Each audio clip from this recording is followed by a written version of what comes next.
Vin. I'm sorry. If you would like to get your song reviewed, dear listener, there's the filthy capitalist option. As Sori says, $125 gets you straight to the head of the line. You don't have to be a part of the alliance. You don't have to be part of the group. Wait a minute. And the biggest thing is you don't have to wait. You hop, skip, and jump right in front of everybody. $125 gets you there. You do that 3 times and then get mashed down to the $75 rate for perpetuity. Yes! Also, there is a band review option. So if you've got a band and you're trying to get your band some exposure, hit me up at insori@gmail.com and I'll show you the details about how to pull that off. You can also jump on Patreon and there is a option on the tiers to be able to get your band reviewed. Yep. Obviously, we can't lie to you, so we can't guarantee a positive review. Get what you get. It's just rubbish. Rubbish. Rubbish. That's British for garbage. My favorite is a community option. $1 at the gate gets you in at Patreon. You get to join an alliance. The alliance joins their points together, and that helps determine what songs that we do. The alliances hang out on Discord. Message me on Patreon to get the link. And they do all kinds of other cool things. They do Minecraft, Dungeons and Dragons. Yeah. It's really a community within the community. Anybody can go in the village, facebook.com/Vin and Sori. There's 160,000+ people on the channel. What's cool about the Discord is that it offers a real opportunity for community connection, friendship, that type of thing. And it's on Discord, so if you're not a Facebook person, it's for you. You start off at $1. Right. Plus you get exclusives. Sori and I are working on a song. So the first 15 seconds of that was on Patreon. Also, at $15 tier and above, when we actually debut the video, they're going to be there live with us. There you are, dear listener. Buy our merch. Buy our merch indeed. A child shall lead them. That's true. Oh, you know what? If you don't, there will be severe consequences, young lady. Young lady. Shout out to Canada. Holy shit. Y'all are crazy. Stop the man in the back. Should I now censor myself when I sing along because they say the N-word a lot? I think that is fucking ridiculous. Welcome to the show, everyone. Shout out to the alliances, our patrons. This is for you guys. So part of the cool thing that we do with Patreon is that you like a song and you want to get it onto our song selection, but you're like, 125 or even the 75 is just too far for me. You want to work with a team. Maybe you want to meet new people, whatever. That's a great way to do it. You go on Patreon. It starts at $1. And then you get into these groups called alliances. And then from there, they influence our song selection. So today, the next 4 songs that we have are going to be from the alliance named Sin and Glory. Yeah, just as little as $1. Yep. You can jump in there and be a part of that. You get on the train. Yep. So shout out to them. But on a serious note, Tasco, come on, bruh. Them boys knew what they were doing. They were writing them songs. They knew white people were going to listen to that shit. Come on. Ridiculous. Just don't come on Facebook and say that shit if you want to keep a job. You know what I'm saying? That's true. Them boys get at you. All right, Sin and Glory time, bitches. Let us go. Yay, capitalism indeed. Neil Young, Heart of Gold. Heart of Gold by the big homie Neil Young. This is the winning song for the live Unplugged Performance Week, nominated by Randy. Well, I don't know if he wants his whole name out there, so I would have said, is that... Yeah, you stay giving out people's government, man. What's wrong with you? Okay. So anyway, basically the alliances will do like polls, or they do different. I don't know all the different ways that they do it, but this one apparently was voted on and it was nominated by Randy, and so here we are. Shout out to the big homie Randy. This is the live version. A feller by the name of Neil Young. Now, some of these bands might get us blocked. So in the event that you see us, it says stream unavailable for violating restrictions. Okay, it happens. It happens to us often because you guys know we don't cut the video up or whatnot. Stay on unless it's like a copyright strike, which puts the entire channel in peril. Stay on, and you'll see that we'll be back. Yeah. It got shut down once before, but it was like completely shut. Like all of us got shut and they deleted our video like that. So as long as it's not one of those situations and you kind of feel like you're in like a limbo and you're like, are they still here? Are they not? The chat is still going. Just hang on, hold on tight, and we'll be coming back around. So Yep. Franz goes, exactly. You guys ain't no bitches. Why does it say Wacky Tour again? That's because I put the thing on the wrong page. I did what you did yesterday. Good catch. Nobody else caught that. Including my partner in crime. Oh, I was not trying to micromanage you. Very good word from yesterday at the family meeting. Well done. I just haven't had the need to use that. Glitch in the Matrix. All right, guys, here we are. First song. Neil, what's the name of the song again? Okay, so this song is Heart Neil of Young, Gold. Heart of Gold. Is there anything to read before? I already read it. Read it again. Winning song for live/unplugged performance week. Nominated by Randy. Okay. But I know who you are, Randy. Let's do it. Let's reverse this.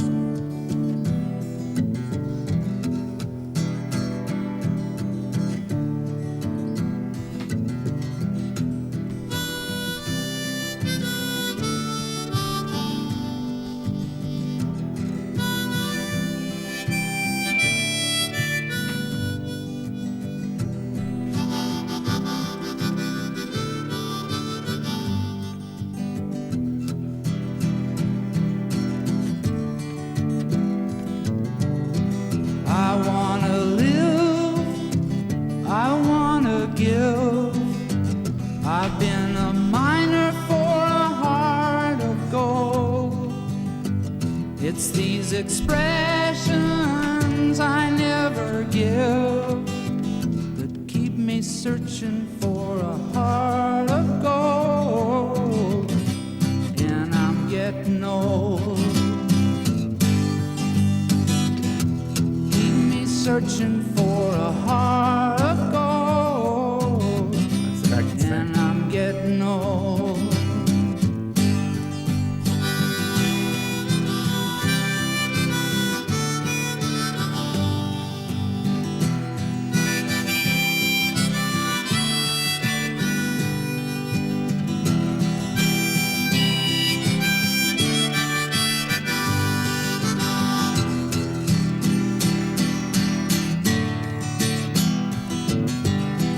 I've been to Hollywood, I've been to Redwood, I crossed the ocean for a heart of gold.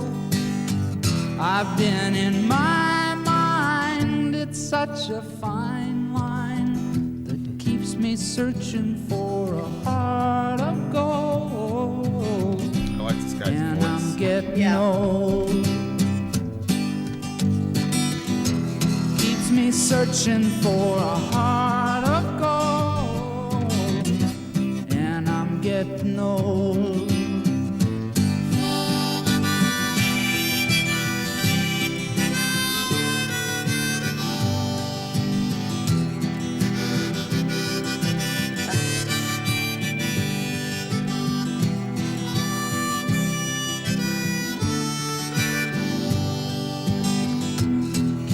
Searching for a heart of gold.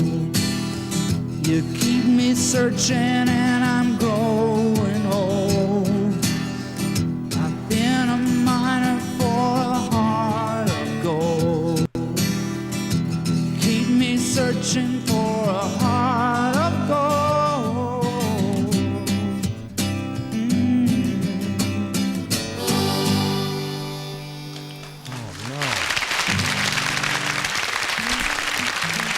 That was super relaxing.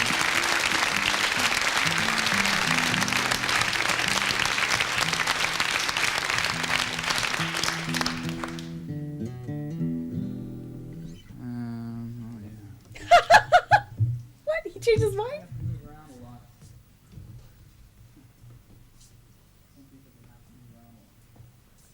This is my guitar.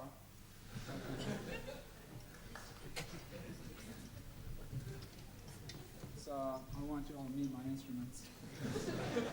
I'll introduce my harmonica to you later. Aw.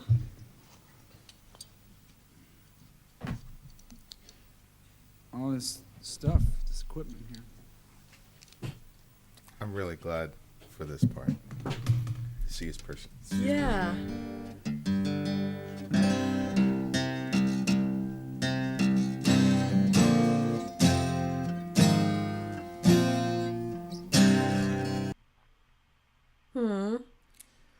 I really, really, really, really, really enjoyed that song. Have you ever heard it before? No. I have. What's this guy's name? I have heard of the song before. Neil Neil Young. Young. What year was this? It must have been the 70s, right? Oh, had to have been. Here we go. Right here. 1971. Yeah. 1971. Yeah, I definitely heard. Oh, look at the release date was on Valentine's Day. Ah, hey! Hey. That was just such a... So I used to work at this place that used It's to play old Heart music. of Gold by Neil Young. What was it? Neil Young. Neil Young. Yeah. So they used to play all this old music, and so once in a while there'll be a song on this channel that I'm like, hey, I heard that when I was like 15 years old. But okay, so here's something weird. So anxiety is something that, I mean, I don't know. Do most people deal with anxiety? They must, right? I don't know, maybe. But obviously for some people it's more intensified. So for me, certain things I find very relaxing, and I feel like that they can't really be bad. I know that this is crazy, but like a harmonica, to me, like, okay, the person that plays the harmonica, that person has to be chill. Right. You have to be chill, you know? Right.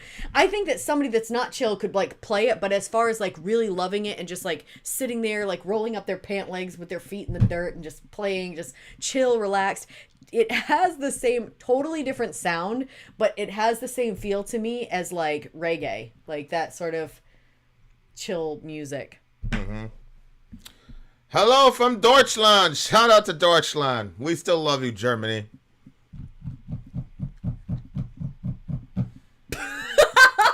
Canada, though. Shout out to Canada. No, you guys, Canada, if you're like into political stuff, Canada's on some gang shit. Yeah. Shout out to Canada. If you're into political stuff, check out Vin has another channel. It's Middle America with Vin and Sori. And on that channel, we just shot a video about what's going on with the Canadian truckers and stuff. Like, it's a little crazy. You guys should check that out for sure. We would do slightly earlier streams if the DJs and the alliances said so, but really that gets dictated by them. Yep. So they're the boss. They're the boss in that scenario. I really, really like this song, and I feel like Neil Young is Canadian. That's what he said. Oh, that's so We've come funny. full circle. Gotham is yours. First Canadian artist ever. Gotham is yours. Gotham is yours. He's also the guy that pulled. This is going to get blocked in Canada. He started the Spotify jihad against Rogan. He did? That was him, same guy. This is why we're living in a simulation. It has to be. Holy shit. This is the reason that we're late to this one was because of that. Yeah, I know. That's so funny. Neil Young. Okay, so this song, I just completely, I cannot tell you how much I really, really love this song. It's so chill. It's just a very wholesome song to me. It's a very honest song as well, and it's something, it's... And his personality that you saw in there. Huh? I liked that too, his personality that we could see in there. Yes, I really did like that. He's like, oh, I gotta get he's like, what is that? I have all this equipment, he says. My thing was when he was going to introduce the people to his instruments. I'll introduce you to my harmonica later. Yeah, Like, you two, your guitar, it's like a person. Yeah. You could just tell like that you have a real connection with my it. buddy. Like That's my buddy. Shout out to our buddies Becky and John. Gang. Yep. I want to leave my footprints on the sands of times. Dwayne says those are not the lyrics. Yeah, I don't know what that's not it. What? I want to live, I want to give. I've been a miner for a heart of gold. It's these expressions I never give. Oh, well, yeah, that keep me searching for a heart of gold. Hold and on. I'm getting old. I keep searching for a heart of gold. There it is. He's been all over the place. Why does it... No, it's not it. Just right there, the genius one right there. I don't want to do that because then you can't put them on there. There we go. I found it. I was misled by all you bums. All right, go ahead. Keep talking. he says, I've been to Hollywood, I've been to Redwood, I crossed the ocean for a heart of gold. I've been in my mind. It's such a fine line. Yeah, I mean, there it is. It's like one of those songs, there's no conclusion, you know what I mean? Like, he's been searching for it, and he's going to still keep searching for it, and he's been all over the place, but I think that this line is the most curious to me, and I kind of think I have an understanding. I've been in my mind, it's such a fine line. Like, he's saying he went to Hollywood and he went to Redwood because he was searching for a heart of gold, and then it seems like he internalized, and he was like, okay, well, maybe the issue is in me. Like, maybe it's not that I have to go someplace to find a heart of gold, but maybe I have to go in. But then there is a fine line between, like, digging in and then, like, because obviously, like, the shadow self and all that. Like, when you actually start looking at yourself, you're like, wait, I'm very far away from getting a heart of gold here. Yeah. The big homie, Alden, which I already forgot how to pronounce his name. He thought he'd found a heart of gold, a heart of goodness and kindness, but he did not. He realizes that part of the problem is that he holds back his feelings and didn't share his feelings. Yeah, but sometimes even your feelings indicate the ungoldedness of your heart, per se. Like, for example, apathy is a feeling. Mm-hmm. It's a feeling of lacking feeling. Mm-hmm. You know, when people say, I feel nothing, that's a feeling because you can recognize it as such. Mm-hmm. You know what I'm saying? Like, I don't really think that nothing exists in any realm, to be honest with you. But, if I say, you're right. We killed 30 pine nut farmers and you feel nothing, that's indicative of the fact that you don't have a heart of gold. Right? And all of us in varying degrees have apathies to other human beings. I don't care what you are. Mm-hmm. We just had these Medicare for all people in our house yesterday. And they were blown away because I said I was an evangelical and I was pro-life. Mm-hmm. And I gave an impassioned plea for my evangelical family to support Medicare for all for pro-life reasons. Mm-hmm. And you could tell they're like, holy shit, they've never seen something like that before. Absolutely. Which is extremely sad. Yeah. You know what I'm saying? And these guys were going door to door, so it's freezing out. They believed in it, Yeah, and so it's like our apathy toward each other, I think, is the biggest thing that I've seen. Mm-hmm. That, and then you have to look inside of yourself and talk about. And deal, because that's what God tells me every time. Every time I see somebody that's like really apathetic, or, people say Elon Musk could solve world hunger tomorrow. Mm-hmm. It's like, so could we. We could all solve world hunger tomorrow. You know what I'm saying? But we want to put it on somebody else and say that's his fault. You know what I'm saying? Instead of saying no. I mean, look, could he do more just with the raw number? Of course. But so can I.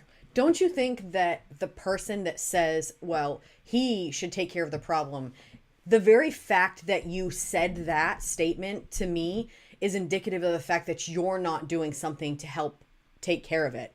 Because if you were, you'd be frustrated with all the other people that are just as apathetic. You know what I'm saying? Like, anytime that we've ever done something, then we're like, well, how come we're driving past all these churches and none of these Christians are coming out to help this problem? So you recognize that, the government could change some laws. Like, let's say we're talking about abortion. The government could change some laws and make that illegal tomorrow. Yeah. And, talk about the back alley abortions, but that's not really, if you count the numbers of what we're doing now and what it would be if we made it illegal. But we understand that it would, yes, the government could do that, but also all of us could get together if we all had the same heart about it and said, these children, we can't keep slaughtering these children. We cannot keep doing this. Right, but at the other side of that is that evangelicals. So, for example, Saint Telemachus, he had a real aversion to the gladiatorial games because it was a blood sport. People were dying. Mm-hmm. So what did he do? He jumped in the middle and was torn apart by the crowd. The crowd? Yeah, the crowd and the gladiators. Because the gladiators, at some point, they were like, yeah, I'm probably going to die in this shit. He was actually killed by the crowd, came in there and tore him apart, Telemachus. But the point is, these guys were willing to die and sacrifice. So it's like, oh, you want to end abortion, but then you don't want to increase social programs that are going to help distressed women. No, and you want to slut shame them, and you want to say all that you want to, women are this, women are that, yada yada yada. It's not right. I was a homeless kid with my two brothers, and it's a fucking horrible situation to be in, especially for a single woman. It's terrible. It's a terrible situation to be in. And my mom was a registered nurse. She had bipolar disorder, and so when she was in the Down syndrome, man, we were all fucked. But my point is, she still had enough skills to where we all knew we could wait it out, and she was on an upswing, we'd be out of there in a week. I mean, we spent the entire winter there and Christmas and Thanksgiving, but it is what it is.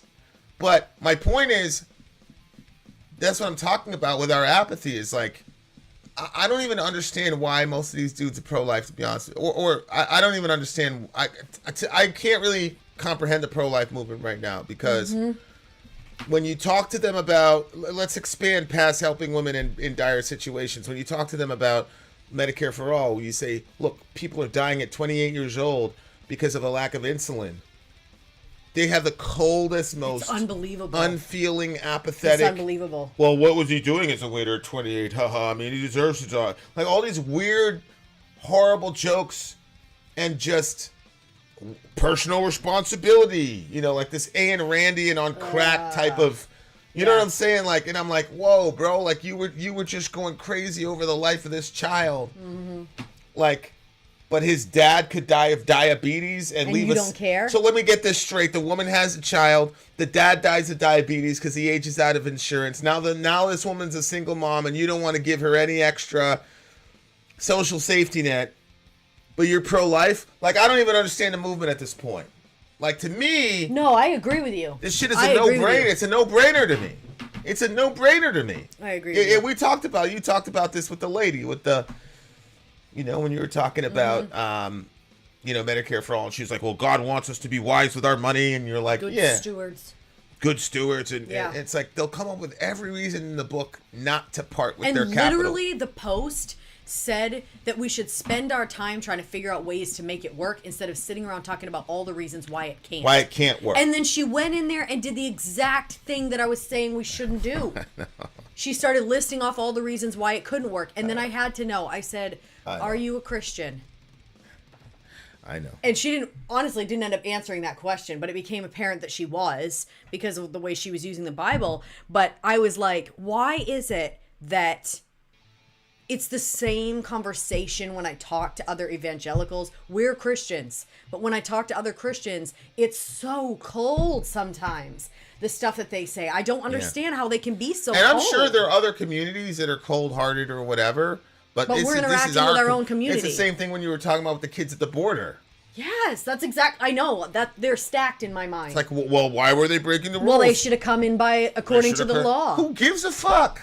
Like, I don't care. But it's care. A bunch of BS, because those same people, if they don't want to wear the seatbelt in their car, they're not going to wear the seatbelt. Or a mask. They're not going to wear the mask. Right. They're not going to do those things. Well, why not? What if it's the law? What if the law requires that you put your seatbelt on? I don't care. It's my vehicle. I'm going to do what I want. Okay, well, how about these people have something more at stake than their own personal freedom inside their car? They want to get their kid to safety, and now they're in a situation where they've crossed our border. They're in our place. We should take care of these people. But instead, we've got kids in cages and kids getting molested all over the place, and the only thing that you can say is that they should come in here legally? In the cages. Kids were getting molested and sexually violated in the fucking cages. And then we had forced hysterectomies of some of these women also reported, which I thought we were pro-life. If you force a hysterectomy, you could make an argument that that's where... Oh, yeah. Nothing! Yeah. Nothing! You could... Nothing! We said nothing about that. So, like, but we're convinced that we have a heart of gold because you're going to donate to a Rock for Life chapter, or you're going to say that you have a pro-life bumper sticker. But you're complete, and some of these motherfuckers will go as far as kicking over water canisters at the border People are dying, literally dying of thirst, which is probably one of the top 3 horrible ways to die. Ugh. Or one of the top 3 horrible ways of watching your child die. Oh God. Ugh. And these guys are going, like, my point is, it's the deceptive nature of our hearts. You know, the scripture says, you know, our hearts are desperately evil and wicked. Who can know it? Mm-hmm. And it amazes me when people, like, trot around saying that they're good people when I know that the odds are there's probably a group of people that you're completely apathetic to their suffering. Mm-hmm. But simultaneous to that, you'll walk around and say that you're, you know, this great person or whatever. Mm-hmm. It's just like, wow, holy shit. But it is interesting though, like that search though for the heart of gold. I think it was something really innocent and childlike about that that song and the way that he was doing it because he was super young. So he's talking about getting older. It's like, dude, you're like 25, 27, bro. Like, what you mean? And like, but it's that search. I keep searching for a heart of. He's mining for a heart of gold. I've been to Hollywood. I've been to Redwood. Hollywood, I guess, like Hollywood and Redwood, I think is like Hollywood's glitz and glamour, and Redwood is kind of like a forest, Redwood right? Forest, yeah. So it's like one is like plastic and whatever. Is it here? Yeah. Well, is it in nature? But Where then it's like, is it in or people who like granola type people, maybe the hippie movement. You know what I'm saying? And he still can't find it. And then he looks within. To your point, it's such a fine line. And I think Alden was talking about, you know, sharing and sharing his emotions and things like that. But that's a fine line in itself. So yeah, it's crazy because when you put the two movements side by side and you look both at them, like obviously we're completely against abortion, but then when you put the way that evangelicals are about the topic and the heartless ways in which because they're some of them are just trying to stop that from happening, but there's just a real coldness and almost a hate toward women that have participated in it. Well, no. I mean, we were out there one time, and we had to tell that dude. I had to pull that guy's side. You had to talk to somebody, and I had to talk to somebody. I said, if you ever and do that person never spoke to me again after that. Yeah. Actually, she stopped coming. Yeah, she did. I told that. I said, if you ever do that again, you're out of here, bro. Like they hate. Like looking back now, I used to think, oh, that's just rhetoric from these, you know, that pro-lifers and misogynists. Oh, that's just rhetoric. They don't, blah blah blah. And like to a degree, I'm sure it is because a lot of these people don't take the time to get to know us. But being on the inside, yeah, I mean, these people are talking about the death penalty for these girls. Yeah, and it's crazy because the main one that was in our circle was a person who had multiple abortions. She had like 6 and she was like, the biggest. She was like the best, most faithful one. Yeah. And the entire time I'm like, don't you realize, you silly motherfuckers, when you're talking about that, you're talking about killing this person? Well, I agree, but to be fair, I didn't know about the multiple abortions that she had. They knew though. Oh. But they were so ate up in their hate. Yeah. That, whatever. My point is, these people were in a circle truly believing they were good people, and that they were fighting the fight and all the rest of it. And it's like, but they have no love whatsoever for this other group of people. And it happens in liberal circles all the time. It's the same thing. All these people that are convinced that they're for racial justice. And I'd say, well, this guy, Joe Biden, and they're like, shut the fuck up and just vote blue, man. It's like, oh, but you're really a crusader for racial justice. But you're telling me that you know better for black folks because and had no clue how crazy that was. It's like Biden, if you don't vote for me, you're not black. And they allowed that was okay. That was okay. And I was just supposed to swallow that and be okay with that because Trump.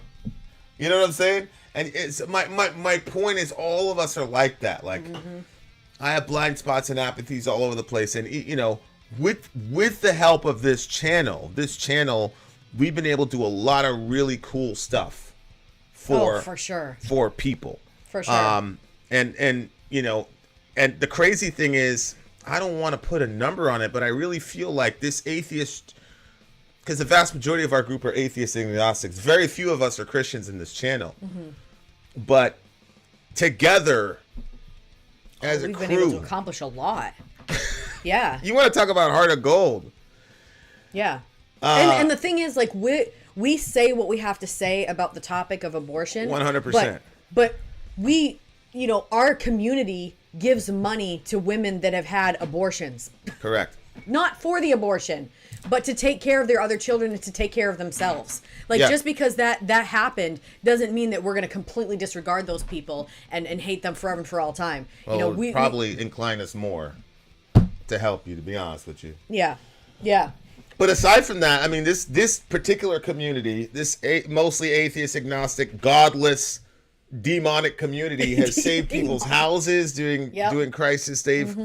I mean, you guys have helped people overseas you have no idea about. You've saved people from being involved in gangs, from being involved, taken by cartels in South America. You've helped. So this is particularly important to say because these videos come from patrons. So you guys are the reason that we do these videos, and then obviously we are able to do that with it. So shout out to all of our patrons. Carry on. Yeah, and not just patrons, but anybody who's ever done anything really to support. That's sharing a video, the channel, putting a like on a video, whatever, putting a comment, all that stuff gets our stuff moved more to the top. Speaking of which, we've got a young lady who's actually, her and I used to have some wars about pro-life, whatever. And she reached out to me. She goes, "Hey, I figured you'd appreciate this." And it was an ultrasound. She didn't ask, it was for her sister, but she's like the matriarch of the family. She didn't ask me for anything. You know, she grinds and she does what she has. The one that you had the debate with that was actually like a worthy debate partner? No. Oh. That was another one. No, she got her kids back. She's doing really, really good now. Good. Mashallah. So wait, who are you talking about? Tiara. Oh. Remember Tiara? Oh. We used to go at it while her sister, she's like, "I figured you'd appreciate this." She's like, "My bad, it's only a little bean." Oh, I'm like, "You know me, it's a baby, damn it." Love beans. But there's a baby registry, so we're gonna put the baby registry. And don't buy our merch. Check out the baby registry, and if you can help to the baby registry, then great. And if you can't, that's okay too. But we're gonna have that up. Well, Tiara's sister's baby registry. And you guys have a heart of gold, so that's that. But yeah, man, it's a very, very challenging song. Like, I love the song. I love it. But it kind of makes you look inward and you try to find your own areas of apathy. Yeah. And then if you don't have them, that's okay. But like, maybe we could do more. You know what I'm saying? Maybe we could do more than what we're already doing. Yeah, it's Kelly Livingston's baby registry. We should be able to hyperlink it. I'm also gonna text you, babe, so that you can put it in the chat periodically. Yeah, exactly. So we'll have it up there. But yeah, she's got a little bean, and like I said, she didn't ask for anything at all. It just popped in my head. We're doing the song, and I said, just get me the baby registry. And so there you go. So I'm really, really happy about that. Anyway, I really, really love this song. Oh, me too.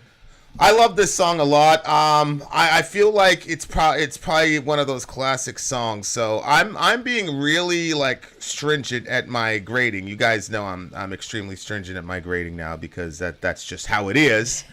But I'm gonna give this song actually an 11. What? Because I really do think it's a classic. I'm sure I'm going to Google this thing later and research it, but I'm sure it's probably going to be like one of the all-time classicalist songs. So there you go. Okay, you guys, the baby registry link is right there. So it's a clickable link. You should be able to...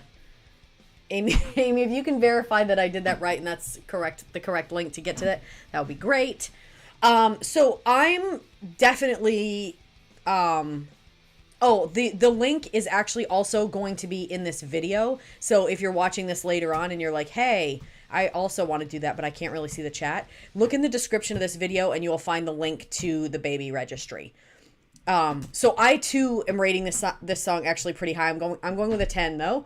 Not an 11, like that was some next level, but I see where you're going with that. And, I could almost throw in with you, but, 10 for me. And I really enjoyed this one. It was a throwback for me, so. I do not remember the first 11 I gave out. What was it? There's Sadie. An 11. Yeah, I thought 11s were reserved for spiritual. It was spiritual, though. This song is deeply spiritual to me. Because it really reminds me of our community, actually. And it's very, very challenging. Because it challenges, I'm saying this community, it challenges your assumptions to a degree. It challenges your theology. What the hell is going on with these people? Why are they so generous? So many times where people have bought song reactions for each other, bought shirts for each other. Like, you know, we all were able to get Homeboy's guitar, you know, and everybody kind of was able to celebrate that moment. Most of the stuff that you guys do, actually, you don't even know about. A lot of that shit is behind the scenes. And then we have somebody that's like, hey, we channel this here to this person. What do you think of that person? Yeah. But the guitar one was where we had to show everybody because you know that's in our wheelhouse. But yeah, our community here has just been mind-boggling to me, and it makes you really the things you hear about people. You know, obviously, I don't believe anybody has a heart of pure gold except for Jesus. But I've found so much gold and grace in this community of, you know, misfits and LGBT trans, all the weirdos and all the people that we were told were, you know, demons, if not demon possessed. In spite of being completely fucked up by the world. Yep. Still find a way to not be bitter, horrible, angry people, which is more than we could say for some of you in the church. Having said that, dear listener.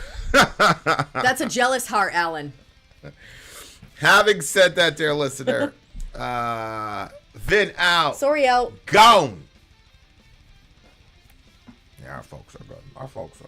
Yep. We got good folks. We do. All right, guys, we got another song coming on the way pretty soon. Let me turn that down. Green Heart is for Green Day. What's the next song coming up? Is it Green Day? It's a Linkin Park song. It's Linkin Park, bitches. We shall return.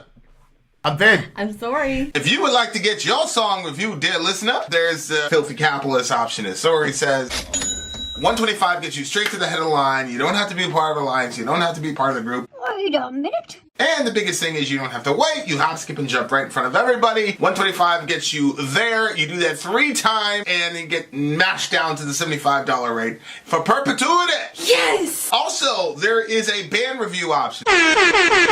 So if you've got a band and you're trying to get your band some exposure, hit me up at insori@gmail.com, and I'll show you the details about how to pull that off. You can also jump on Patreon, and there is a option on the tiers to be able to get your band reviewed. Obviously, we can't lie to you, so we can't guarantee a positive review. Get what you get. It's just rubbish. Rubbish. Rubbish. That's British for garbage. My favorite is the community option. $1 at the gate gets you in at Patreon. You get to join an alliance. The alliance joins their points together, and that helps determine what songs that we do. The alliances hang out on Discord. Message me on Patreon to get the link. And they do all kinds of other cool things. They do Minecraft. Dungeons and Dragons. Yeah. It's really a community within the community. Anybody can go in the village, facebook.com/Vin and Sori. There's 160,000+ people on the channel. What's cool about the Discord is that it offers a real opportunity for community connection, friendship, that type of thing. And it's on Discord, so if you're not a Facebook person, it's for you. You start off at $1. Right. Plus you get exclusives. Sori and I are working on a song. So the first 15 seconds of that was on Patreon. Also, at $15 tier and above, when we actually debut the video, they're going to be there live with us. There you are, dear listener. Buy our merch. Buy our merch indeed. A child shall lead them. Nope, actually don't buy our merch. So in the description of this video, you're going to find a link to a baby registry. We have a friend of ours, a family member from the village, is having a baby, and you know we support life here, and we hope you do too. And if you're interested in doing that, don't buy any of our merch. Leave those skulls there. We're supporting life today. So if you can click the link in the description of the video, and you'll be able to get right to the registry and help out with it, whatever way you can. And don't worry if you're like, I literally only have $5. What can I get for $5? They have options where you can send them a $5 coupon for diapers or whatever. So all those options are available to you. Yes, dear listener. Speaking of which, That's a transition, but there's really no speaking of which. Speaking of which, we have a band for you. You might be interested in hearing. They go by the name of Linkin Park. The name of the song is Breaking the Habit. And let's do it.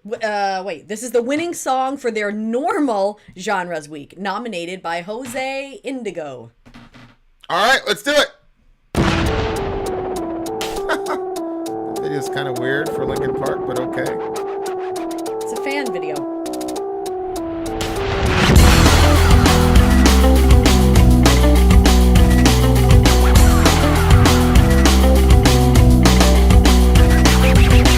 Memories consume, like opening the wound.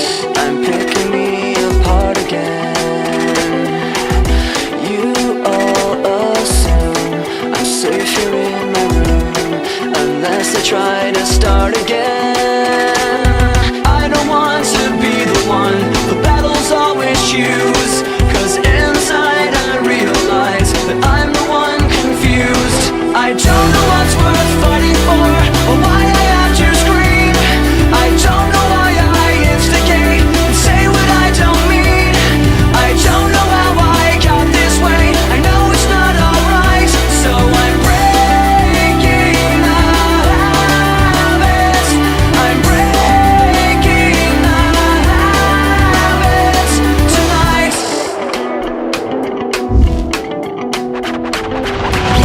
Watching my cure, I tightly lock the door.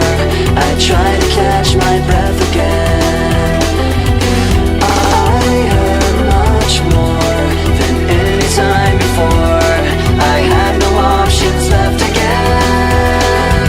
I don't want to be the one the battles always choose, 'cause inside I realize that I'm the one confused. I don't know what's worth fighting for, or why I have to scream. I don't know why I instigate and say what I don't mean. I don't know how I got this way. I'll never be alright, so I'm breaking the habit. I'm breaking the habit tonight. I'll paint it on the walls, 'cause I'm the one at fault. I'll never fight again, and this is how it ends. I don't know what's worth fighting for, or why I have to scream, but now I have some clarity to show you what I mean. I don't know how I got this way. I'll never be alright, so I'm breaking the habit. I'm breaking the habit. I'm breaking the habit tonight.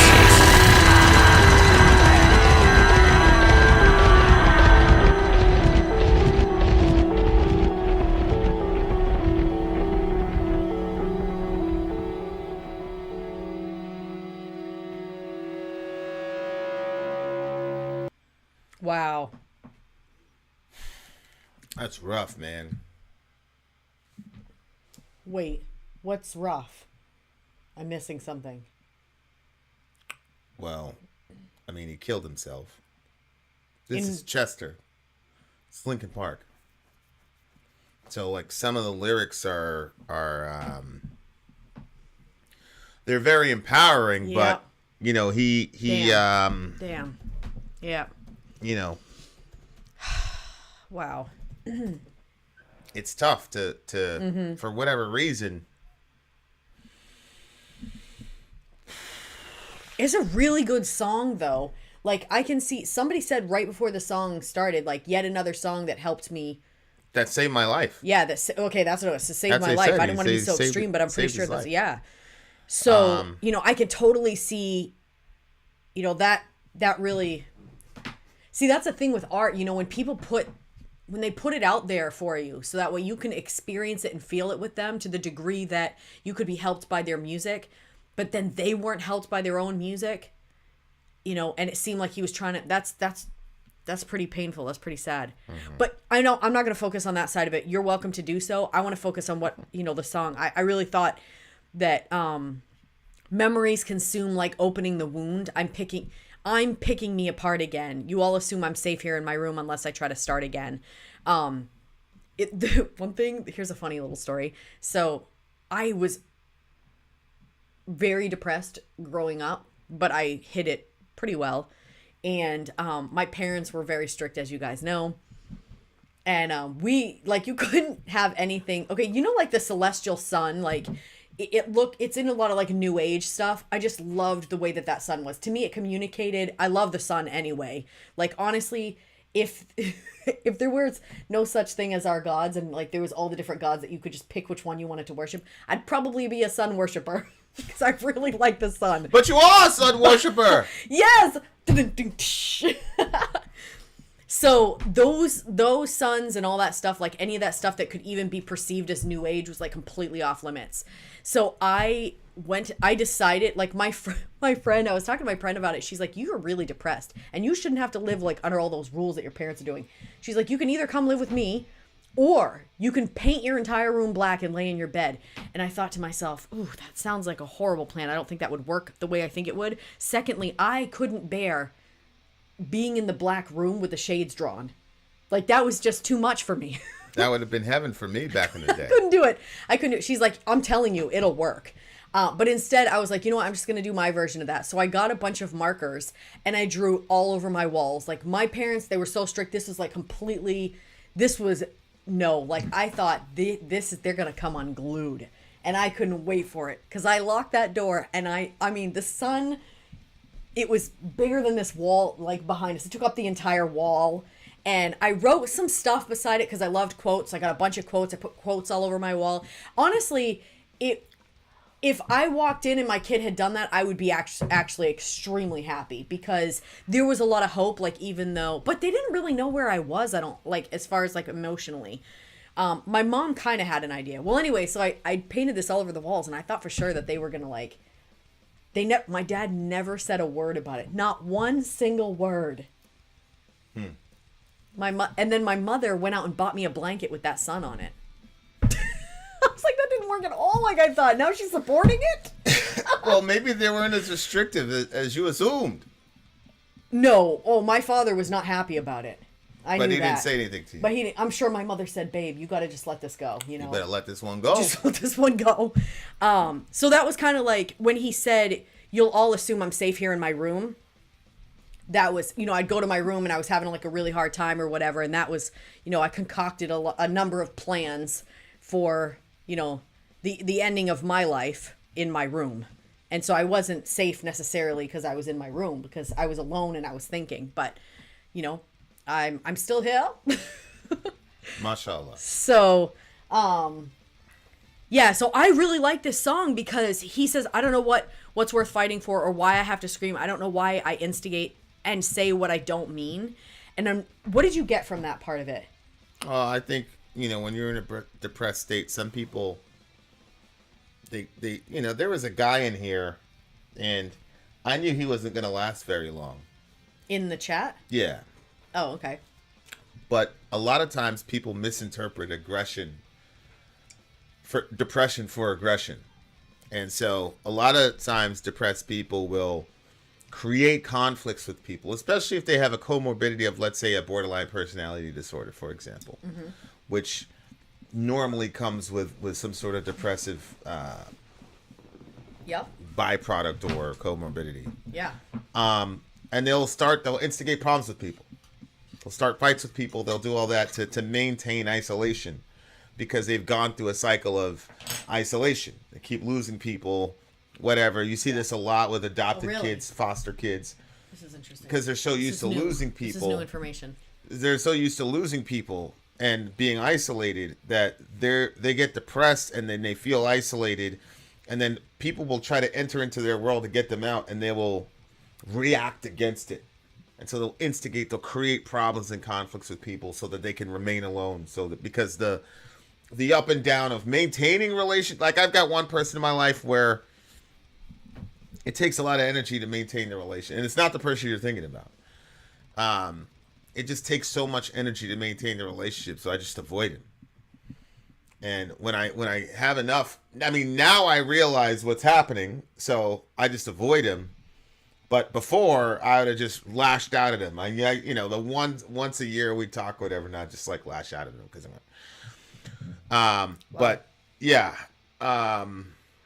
sometimes that happens, and if you can look past it and be there for that person, I'm not gonna say it's gonna help, but sometimes it does, sometimes it doesn't. But I don't know what's worth fighting for or why I have to scream. I don't know why I instigate it and say what I don't mean.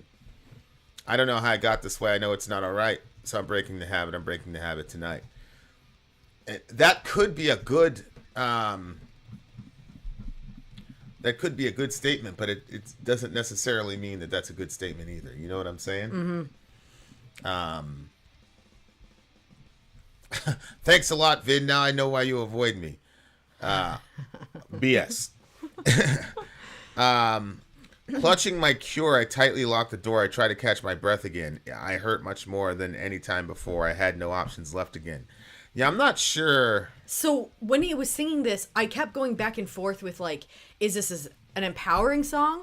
Or because if he's saying like he's clutching, where did it say cure. that? His cure, right. And then he said, I'm breaking the habit tonight. I'm breaking the habit tonight. Like, a lot of times people will say stuff like, I'm going to try to, because they failed so many times before that to say, this is happening tonight. You know what I mean? Like, yeah. And so I did feel a little bit uncomfortable with that language only because I was like, well, how does he figure he's going to get cured? Like, because what cures happen overnight? Right. That's what I'm saying. Like, yeah. It helped a lot of people. He says, I'll paint it on the walls because I'm the one at fault. I'll never fight again. This is how it ends. Right. So it's also tough for the bandmates, right? Because this is 2003. Then it's like, I know exactly, probably, having gone through this twice now with people close to me, like, they say things, mm-hmm. and the thing is, they say things for years, especially as an artist. So it's like, he died alone in his room. Yeah. At night, you know what I'm saying? So I don't even know, like, there's so many songs where it's like, can the band even do this song? Mm-hmm. And how did we miss this? And blah blah blah blah blah. It's just the older that I get, though, especially considering those two individuals, I especially the first one. The first one was out of nowhere. The first one was like completely out of nowhere. And there are a lot of signs that I missed, and this person was like a mother figure. You know what I'm saying? So you're not necessarily in help mode. I'm usually in help mode with people, but I wasn't in this particular situation because she was kind of the mother figure to us, and then she kept sending off all of her packages and pictures from her daughter and all this, and it's like, because she said she was moving, and I was like, oh, she's moving, that's why but it doesn't make any sense. Like, you unpack the shit, like, it's just so stupid. Like, how did you miss that? You know what I'm saying? Like, but I was too caught up in the drama that I was going through with her daughter to like, to be honest with you, like, that's like one of those things, like, I don't think I'll ever forgive her for I was that. literally thinking that. I was like, that's still very...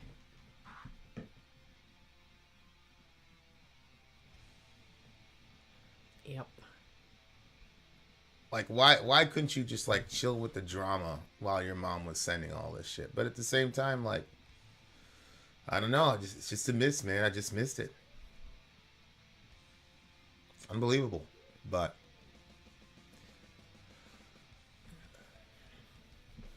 it's a crazy situation. But it was one of those, I was like, yeah, I don't know, but so I don't even know how that band, I don't even know how that band does some of those songs, yeah. But lines like that are probably going to be all through their catalog. So what do you do in that situation? You know what I'm saying? Like, it's tough, but at the same time, that song has saved so many people's lives. So how do you not do that song? Because it's got to be one of people's favorite songs. You know what I'm saying? So you got to do it. And I think if you could psychologically reconcile, hey, it's going to hurt us, but it's going to help other people. And that's what Chester wanted to do. And that's ultimately his legacy. Then obviously, then, you do it. So it's a tough situation. Like I say, anytime a song like this comes up or a person like this comes up, is that you just don't think about living on, just think about living, just doing the next second. You know what I'm saying? Like, don't think, oh, I got to live. Because I used to have these thoughts like, I got to live another 40, 50 years or whatever. You know what I'm saying? It's like, you don't have to live another 50 years. You just have to live to today. Just get to today. And then tomorrow, don't think about 50 years. You just have to finish tomorrow. And if tomorrow's too big, you just have to live for another hour. And then just live another hour. Just break shit down into consumable portions until you can get the help that you need. And I think that's an especially important message even now with all, I've been saying a lot of the downside of the COVID safety precautions is the isolation. I had one of my good friends on the channel. I don't know if he's still here, but his girl's in a particular situation with COVID. You know what I'm saying? So. Oh God, Davey. Yeah, Daddy. That's why. Sorry to hear that, Davey. That's why. Oh. Yeah, Davey. I hear you. I hear you, bro. It's a hard thing to deal with. Unfortunately, people in that profession, it's even more difficult for them, because they had a very, very unique experience that not many people can relate to unless they actively get themselves into environments with other people who shared those experiences. Davey, take care of yourself too. Yeah. And the other thing is that when that happens, it increases the likelihood that the people around them will do it. So Chris Cornell had done it like a year prior, I think. That's and right. then Chester. And Chester didn't last very long after that. And so all those situations are not good. So what I will say to my friend who has the situation with the loved one and the COVID in the situation is that meds are not the be-all, end-all solution. You've got to have a multi-pronged support solution. I can tell you, though, and Soraya can back this up, that, there's been a subliminal sort of theme throughout the songs with a certain person in our lives. And I think Tasco, if you hit me up on text later, I mean, I can delve into way more detail about it. But I will say that she's got a counselor, like a personal professional counselor. Then she's got a 12-step group. It's a religious 12-step group, but it's the same thing. And she has her meds. And all three of those are in equal measure important, but the meds were really the baseline of getting her to the point where the other forms of help actually helped her. Us too. We are part of that forms of support and help. We are, babe. Yeah, oddly enough, we're also part of that support system, which I'm sure if me and you have a text conversation, you'll see why that's an extremely odd arrangement. But she's different for herself. Yeah. The effects she's had on other people, not so much. But there's a noticeable difference. It seems there's more recognition, though. Yes. I know that we're not there, but it does feel like that we're a little bit closer to being able to hold on to some hope that it won't always be that Yeah, and the last thing I'll say is it's not really we can't fix anybody. You know, I don't know, you know, where everybody is. Yeah, River. I don't know where everybody is, but it's not our job to fix our friends. And I don't think necessarily our friends want to be fixed by us in the first place. Mm-hmm. You know, they want to be supported.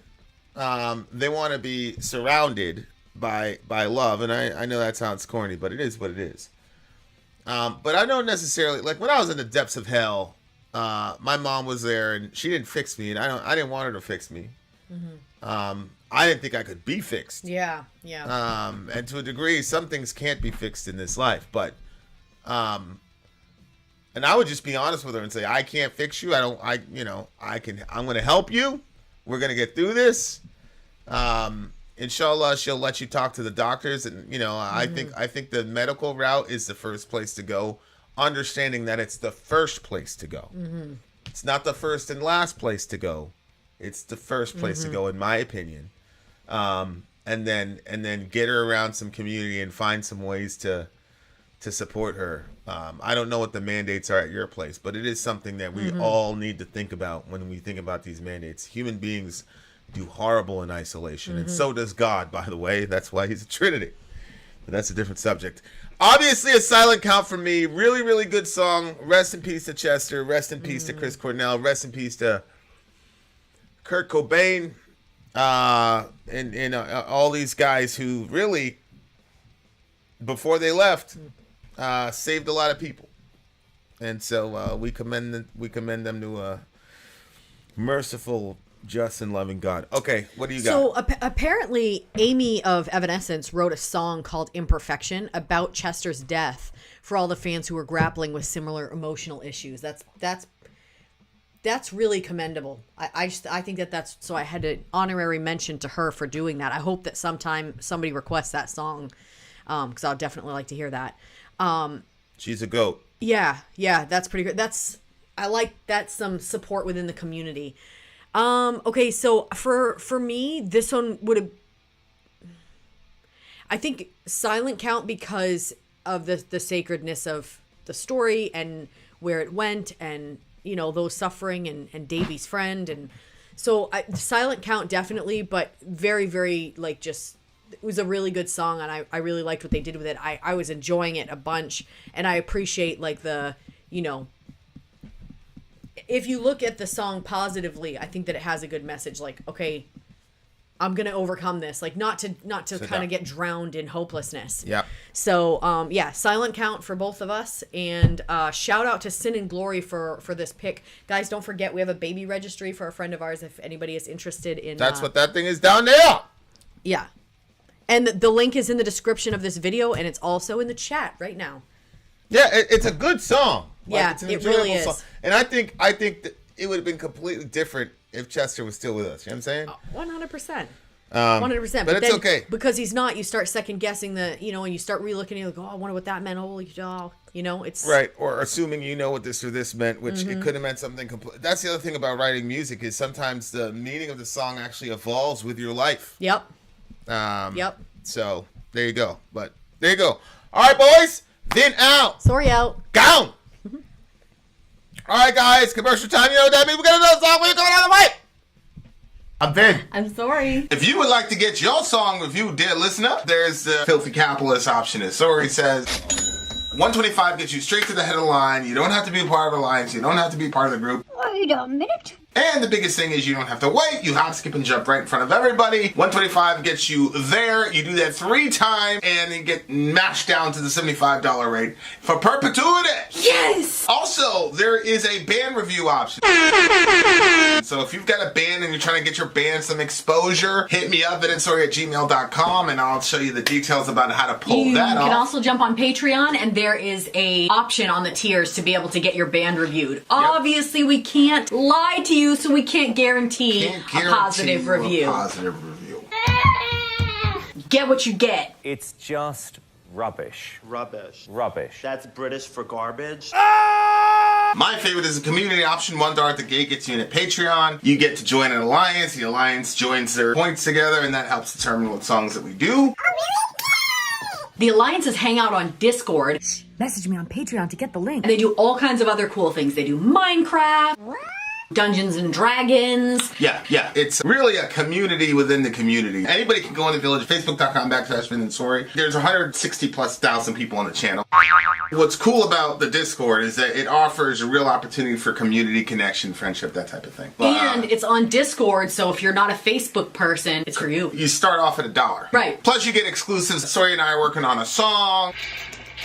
So the first 15 seconds of that was on Patreon. Also, at $15 tier and above, when we actually debut the video, they're going to be there live with us. There you are, dear listener. Buy our merch. Buy our merch, indeed. A child shall lead them to Yes. actually not buy our merch. No.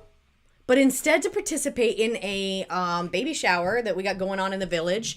Link is in the description of this video as well as in the chat. And if you guys want to participate with that, that would be awesome. It would be great. And we, this is all of our ways of supporting, birth, life. Yes. The furtherance of our population. Yeah. Of the gene pool. Yes. Also, if you spend at least $75 at this registry and you send me a screenshot of it, you'll get a song. So songs are usually... 125 or whatever, but if you skip out on the song and get one of these for Kelly, send me a screenshot of you spending at least $75 and you get a free song. I know most of you guys aren't doing that to do anything, but that's a way for us to try to support you as you're supporting the other person. But if you can, it's okay. $5, $1, whatever at the baby registry. Please help out. And if you're a Christian, you obviously have to do this, right? Right? Because you're already doing this for so many people already. I know. All right, guys. Inappropriate. Oh boy. Inappropriate. We have another song for you. The name of the band is Def Leppard. The name of the song is Bringin' On the Heartbreak. Bringin' On the Heartbreak by the band Def Leppard. And by the way, if you're a DJ, and you show us that, then you can add another song to your stream thingamajiggy. Because I know we got a couple DJ streams on the way for some of you DJs. So if we see something like that, then good. Okay, Def Leppard. The name of this song is talking about heartbreak. So this should be a very cheery song, I presume. And let's do it. Bringing on the heartbreak.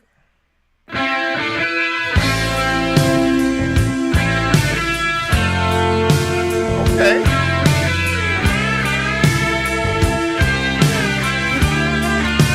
My bad.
I know. It's supposed to be cool. I don't like poppy music. I don't like the chorus. It's very formulaic. I bet these guys wore spandex, blah, blah. I don't care. I don't care. I feel like people make their decisions about what they like because of what it means to their metal status or their metal bona fides or whatever. No, you have to be more open than that. Some band does, a 55-minute, 7-scale, 5-mode 14-string guitar interlude, and you're just, oh, that was great. Oh, you're in a rhythm, you're feeling the groove, there's a great chorus, a great guitar line. Here comes the 50-minute interlude. You're supposed to go, oh my gosh. And anybody that doesn't get it, that's just because you haven't developed. But then songs like this comes on with an undeniable chorus. Yep. Bring it on, the heartbreak. You didn't know your boy could sing, eh? Don't be jealous. Don't be jealous. I'm sure God's giving you other gifts. Bring it on, the heartbreak. They're jealous of me. Huh? They're jealous of me. They're for sure jealous of me. Definitely jealous of them. Oh. We're supposed to. I hate this all poppy nonsense. I love this song. Miserable ass. Love this song. Okay, I agree. You I do. simpleton. I think that's a bit of who said that? You simpletons. I do think that it had like a sort of corny-ish sort of feel to it a little bit, but at the same time, like there was something. I don't know. Something I appreciated. I can't really place it. I don't know. Like the sound of the song. The chorus was crazy. Something about it was familiar. The heartbreak. I don't know what was familiar. Hey! The sound. He was being real. Okay. Gypsy sitting looking pretty. I think gypsy's a slur, but it's the 80s, so it's all good. A broken rose with laughing eyes. That's a brilliant. That's a brilliant. Yeah. That's a brilliant like line. That man can write. I'm telling you, that boy can write. Look what this guy said. It's cheesy. It's cheesy. You're a mystery, always running wild like a child without a home. You're always searching for a feeling, but it's easy come and easy go. Oh, I'm sorry, but it's true. You're bringing on the heartache. Taking all the best of me. Oh, can't you see? You've got the best of me. Oh, can't you see?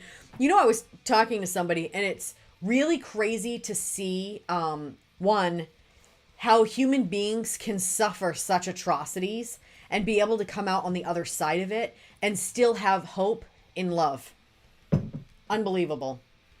But in this situation, but also how evil creates evil, and if the cycle of evil isn't like stopped or pulled back on, like it's just hurt people. Yeah, I agree with that. Obviously, he said that she was pretty, a broken rose with laughing eyes. She's a mystery running wild and all that stuff. But then he says like she's bringing on the heartache. So it sounds she's been through stuff, and now she's bringing it to him. Well, how do we know? Oh, that's right, because she's a broken rose. Yeah. In all seriousness, I'm going to go get some cheese. Cheese? He's going to get cheese. Because everybody's talking about how cheesy this song is. But there is something really, really mysterious about relationships, though. There really is. I had a girl come to me one time. She said, I want to figure it out. What is it that makes a guy stay with one girl, she said. Because I was with Shorty, and it was clear. Go ahead. It was just a fucking mystery why you stayed for like that. So yeah, I understand. Well, we were talking about another person a couple days ago, and you're like, why would he put himself in a... It was such a funny question you asked. Why would that boy put himself in a situation where he had a second kid with that girl? Oh, right. Yeah. And I'm like, we're driving. So I'm bringing you guys into our world. Actually, I was on the other side of the car. I was in the driver's side, so we got to do it this way. I had to look that way. Oh. So yeah, it was like this. So we were driving, and I looked and I said, because he loves her, Soraya. And she goes, ah. That wasn't enough of an answer. No, I didn't believe that's enough, because if you introduce 95% chaos and frustration and whatever, of course, you know, I'm speaking in and peeping into this person's relationship, you know, people could say a whole bunch of stuff about us and they'd be wrong. Really? Like what? Well, sometimes I think that, you know, I need saving and, you know, but like the way that we get along and the way that we are, like if you just peeked in on some of our conversations, you might be like, oh my gosh. But like if you see the overall, but I don't believe it. I don't believe the bullshit I'm saying right now. I don't believe she's like that. And I believe that that's why he keeps taking the exit ramp. Well, you don't know if he's the one taking the exit ramp. That's true. And that's what you said before. And apparently in the car, I did agree with the fact that I don't know. But now, you know, I guess I throw it out. Now you're going back to knowing definitively. Yeah, I just feel like that she's just what I knew of her, and to me the post that she puts, it doesn't look like she's grown since she was 16. So, you know. 5 years later, it's probably been 7 years. 7 years later and 2 kids, she's still pretty much, from our perception, probably the same person. But it doesn't matter. You love a girl, you love a girl. That's it. Period. Well, so that's what I told Shorty. I said, well, if you love a girl, you love a girl. That's it. And that's really it.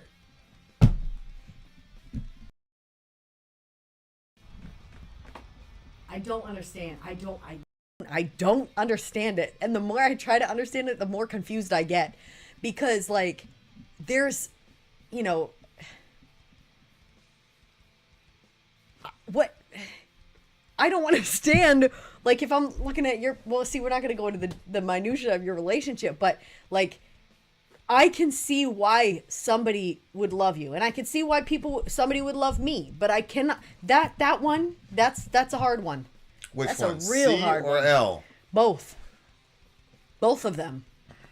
But I haven't seen into C's life as much as I've seen into L's life, and the more you don't everything think I've either seen one in of L's them have redeeming qualities? No, I think they have redeeming qualities. Like, I like you, or I love you as a person, but not I'm in love with you, and I'm going to just, you know, grind my way through hell. No, I think you need a reason to like a person. I don't think you need a reason to love a person. That's the difference. That's why it's so easy to like and dislike people. But love a person, like really, really, really love a person, there's no reason for me anyway. Yeah, well, whenever I tell you, I'll say, not whenever. Sometimes when I message you, I'm like, I love you. You'll say, why? And I always feel like, oh shit, I don't know why.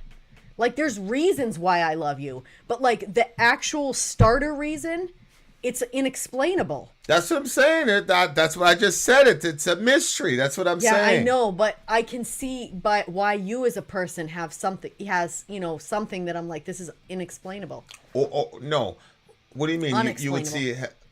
What do you mean you see as me as a person? What are you talking about? Like, I'm saying, like, I know I can't explain what the starter reason for why I love you, or why I'm, you know, willing to deal with your moods, and you know what I mean? Like, why? Yeah. I don't know why. I can't explain that. Right. And I've never been in a situation like that in my life. But it's very confusing to me that you were in that situation with Homegirl, and you, it's just, I can't process it. I loved her. I know, I don't, but it doesn't make any sense. It seems so irrational. There was like, I don't know. Like, I can see like loving her as like, oh, like, you know, I want like stuff to go well. Hopefully this person, but not like, let me take you into my home, into my heart, and let's start a family, and that to me is like, that's some next level shit right there. But if she looked like a supermodel, you would be able to understand it. Or if she was a nice person, or if she was a cook, or if she was not being business partner, or not being the way that she was, like, and being mean. It's like everything is. I'm like, what? You're so hilarious. This is just rebellion. I said this is just rebellion. That's what it was. Doesn't make any sense. Yeah, I'm never. If I'm like on the side with this person, and like I can see like the positive qualities, like they're funny a little bit, in a very quirky way funny, and they can be sweet. They can also, but see, here's Myron. When you love someone, you have compassion despite their faults. And look, Myron's a black dude. Maybe it's a black dude situation. Maybe it is. Maybe it's because black dudes know how to suffer. Honestly, I'm not gonna laugh at something like that. There might be some connection there because I literally do not know anybody else that would have withstood. Yeah, it was a pretty difficult situation for a decade and a half. And to maintain that you still love the person, that's just. I mean, to this moment, you still love Yeah, but her. everybody that knows me knows that the way that I love you, like. Yeah, no, I understand that. I still don't understand the level. Everybody sees that. Yeah, Everybody's like, and they've seen it for quite some time. Mm-hmm. Yeah, no, I totally. And there's no right. I know that what we have is something completely. There's no real rhyme or reason for it because the things about me and you are like. It's immaterial. You see what I'm saying? Mm-hmm. So. There's nothing you could do to make that, because anything you could do would be material. It just goes beyond all this shit. And there's not really an explanation for it. And I'm good with that. If I wasn't in this relationship and I was watching this channel, I would shut this off right now.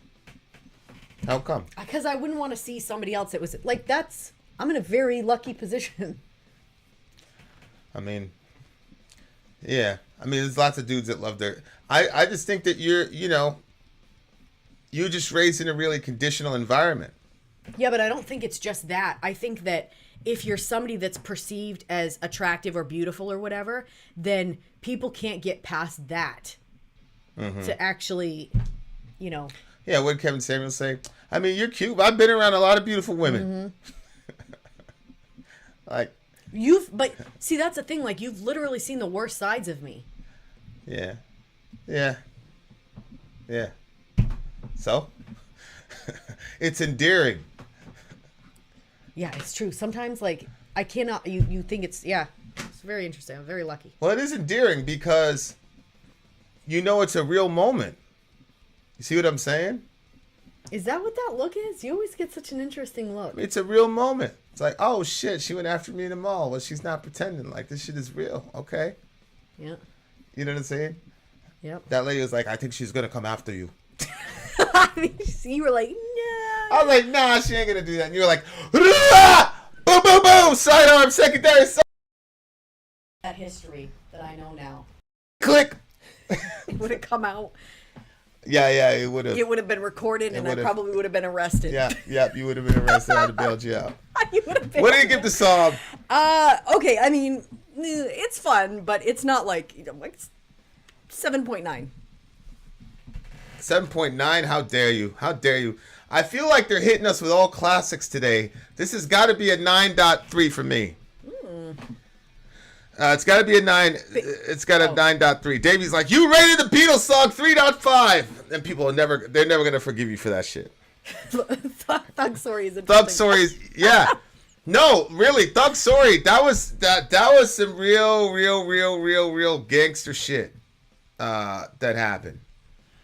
That was some real gangster shit that happened in the mall, and I'm okay with that. It happens. We got into the car, and he was like, "Did you even say anything? Did you say you shouldn't have done that?"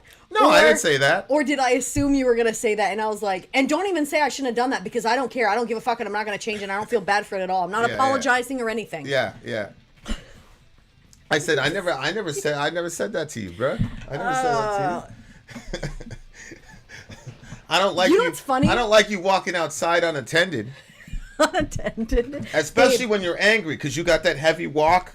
Oh yeah, I know. Everybody's looking when I start doing that heavy walk. Yeah. I mean, well, there's a reason for that. Well, it's the noise of the shoes as well. No, it's not the fucking noise of the shoe, miss. Well, it's not the noise of the shoe. So whenever you get like that, babe, well, when I get like that and you get like that, there's like two sides of me, two consciousnesses. There's one of me that's like, this is so nice that he's reacting like this. I can't believe I should just drop this whole thing. I've communicated what I feel, and I think we can move forward. Actually, as a matter of fact, I feel like cuddling with him right now. Right? Then there's the other version that's like, yo, he's staying way too calm about this. He should be making more of a reaction. Maybe he's not taking me seriously. Maybe I should fuck this up some more and see what he'll do. Can I push him to being angry because I'm angry? Maybe you should be angry too. So I back and forth it. But I don't think I've ever, like, listened to that one. Because I still do want to be... I mean, hey, you know, do what you will. Do what you will. Do what I'll you tell will. you, my Dolphin is family, yours. if they saw all that, the whole thing would be inexplainable to them. They'd be like, why is she shaming herself publicly by acting like that in the mall? But then they'd also be like, why isn't he? Because you know how they have like that funny, that like certain view of you because they don't really. Yeah. Boy. They don't really know black people in general. Right. Shout out to. Okay, I love you guys though, but holy shit. Go ahead. Okay, so we already rated the song. It was Vin Out, Sori Out next. All right. So what was our last thing? Would they say why wouldn't he? What would they want me to do? Well, the guys in the family, I don't believe, would understand you being okay with being yelled at like that in the mall. Publicly. I mean, it was an issue. You see this face he's making? It was like a little bit like that, but a little bit more entertained than that. It was an issue. You had to Something get it happens out. with his lips. You had to get it out. You had to get it out. It is what it is. Nothing He can had be his done. hands over the thing because they don't have running water, so they're spraying your thing and they're washing. Yeah, like this. lady was He's looking looking me at up me with like some nice salt, you know, them salt he scrubs. just kept doing that with his hands. Yeah, so she was sitting there having a little, and I was like, wow, this is really good. And then I was trying to talk to Shorty. I was like, hey, so am I gonna get a discount for that or whatever? And the lady was just standing there like she was a stone, bro. All right, we got one more song. That was years ago. I've changed. No, she has not. We got one more song for you, dear listener. And then we shall be out. PGSD, we love you too. Vin out. Sori out. Go. Don't forget to support the baby registry. Send me a babe, clip. Why do you have this bootleg thing? I made that cute little picture. I don't know where it is yet. We don't have it yet. I sent it to you. I'll take it back at the baby commercial. Vin out. Sori out. Go. So you want me to try to send it again? Yeah, send it again. You dumb butt. I'm Vin. I'm sorry. If you would like to get your song reviewed, dear listener, there's the filthy capitalist option. As Sori says, $125 gets you straight to the head of the line. You don't have to be a part of Alliance. You don't have to be part of the group. Wait a minute. And the biggest thing is you don't have to wait. You hop, skip, and jump right in front of everybody. $125 gets you there. You do that 3 times, and then get mashed down to the $75 rate for perpetuity. Yes! Also, there is a band review option. So if you've got a band and you're trying to get your band some exposure, hit me up at insori@gmail.com, and I'll show you the details about how to pull You that can off. also jump on Patreon, and there is a option on the tiers to be able to get your band reviewed. Obviously, we can't lie to you, so we can't guarantee a positive review. Get what you get. It's just rubbish. Rubbish. Rubbish. That's British for garbage. My favorite is the community option. $1 at the gate gets you in at Patreon. You get to join an alliance. The alliance joins their points together, and that helps determine what songs that we do. The alliances hang out on Discord, Message me on Patreon to get the link. and they do all kinds of other cool things. They do Minecraft, Dungeons and Dragons. Yeah. It's really a community within the community. Anybody can go in the village, facebook.com/Vin and Sori. There's 160,000+ people on the channel.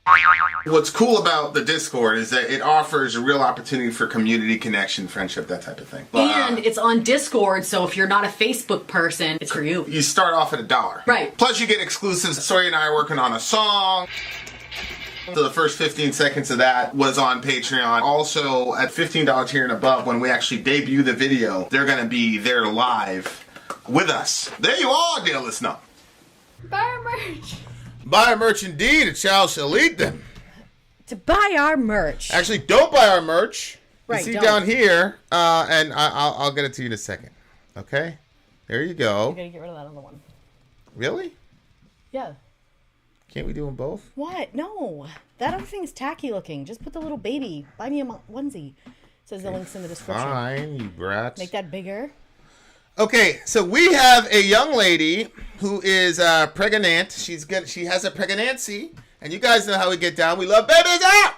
So here's the deal. Check out our baby registry. It's going to be in the comment section. It's also going to be in the link in the description. Check it out. You can do anything, 1, 5, whatever. She's got items on that registry that needs to be taken down. If you spend $75 or more, songs are usually at $125 unless you've done it 3 times. If you spend $75 or more, send us a pic and we'll do a song. Now I know you're just being generous just to be generous. I understand that.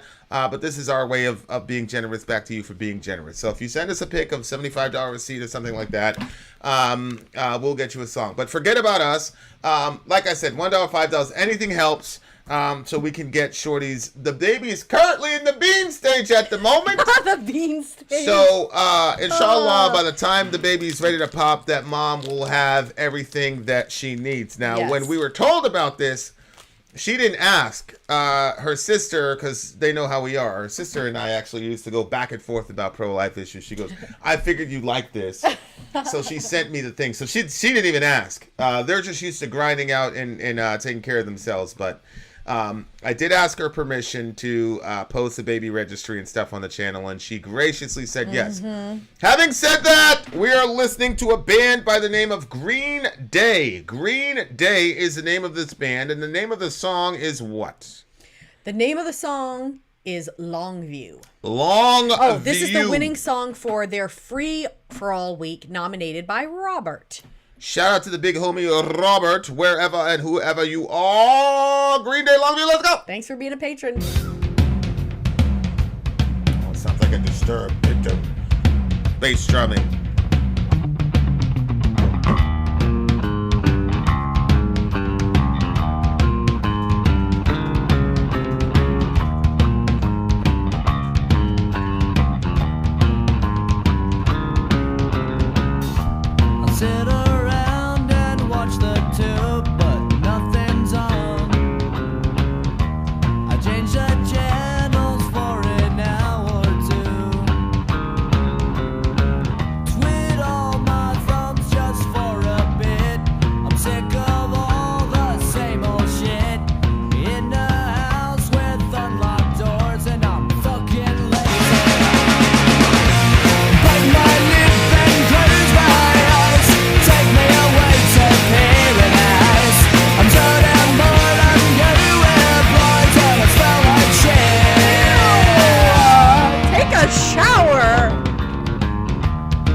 right. I think the whole song is about him.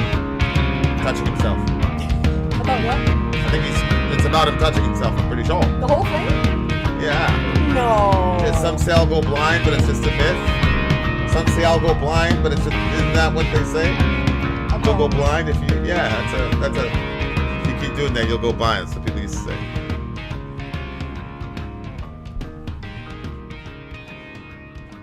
Pretty sure.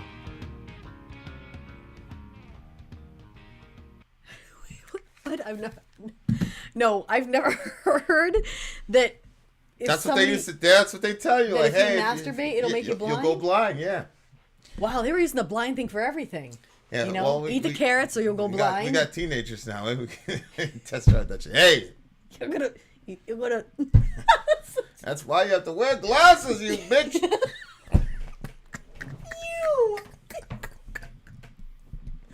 What do you mean? I got 20/20 vision. Something wrong with you.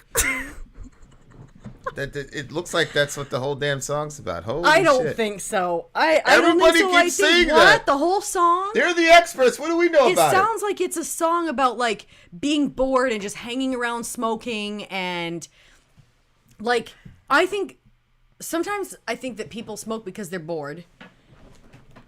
Yeah. And so I sit around and watch the tube, but nothing's on. So everything, obviously nothing's on. It's just that you can't find anything that's interesting. So to you, nothing's on. I changed the channel for an hour or two. That's why Korn wrote Blind. No. This is getting really weird. Twiddle my thumbs just for fun. I'm sick of all the same old shit. In a house with unlocked doors, and I'm lazy. Okay, I can see why that's significant to say that there's no locks on the doors. Amy, take care of Justin, please. Continue. Jeez. Bite my lip and close my eyes. Take me away to paradise. I'm so bored. Yeah, but he literally says it wasn't. I think it's just a song about being bored. Literally everybody's saying that it's about that. That's what literally everybody's saying. The whole song. We do have the bonus song. I mean, just because, well, he's that's bored, you know, bored. That's anyway. So gross, man. Shower, like, this is a very unhealthy place to be. I mean, oh, smoking my Lordy, inspiration. Lordy. Call me pathetic. Call me what you will. We will. So wait a second. When he was just smoking and wasting his life away, that was okay. But as soon as he starts masturbating, now we've crossed the line. No, the problem is he's been in this situation for. He literally says when masturbation lost its fun. Yeah, to me it looks like he's actually suffering from some depression. Yeah. Because loss of sexual desire or whatever is an indication of depression. Like, he's not going anywhere. He's smoking too much, man. I think that's what the problem is. It's like people like, pot is a plant, man. Like, it can't harm you. Like, it's like, no, bro. Like, it's depressive. Like, if you smoke too much, it can't, everything in moderation. Mm-hmm. Everything in moderation, dear listener. But I wouldn't blame the, like, I don't know. He says, somebody help me out of this Velcro seat. Maybe he's ingesting a bunch of indica. You know what I'm saying? So he's stuck in his seat. He can't move. And he's now stuck in this horrific cycle of, whatever. I gotta say, this was a funny sounding song, kind of upbeat, but it's depressing as hell. Like, if you were at this place where, your own family, your mother... You know what I mean? Like, like the phrase. Wait, like, his mom said something? His mother, yeah. My mom says to get a job, but she don't like the one she's got. Ugh. Well, what's wrong with that? Well, I'm saying, like, even the mother is saying, like, yo, do something. Yeah, I mean, if your friends were saying get a job, that would be different. That's your parents are supposed to do that. Yeah, I know, but a lot of parents... We don't do that because... A lot of parents, I find that they don't. We don't do that because we don't want our kids to be workers. Right, we want them to be owners. We want them to be. We want Yeah. Dorian's building his own business. We were having a conversation like, "Why you just told me this now, bitch? You should have told me earlier." I don't care. It is what it is. No, he should have. He should have. Yeah. He should have. But I mean, yeah, your mom is supposed to tell you to get the hell off the couch and all this shit. Yeah, that's true. That's true. I guess I'm looking at the other parents that just like coddle their kid because they want to keep their kid home and blah blah blah. So yeah.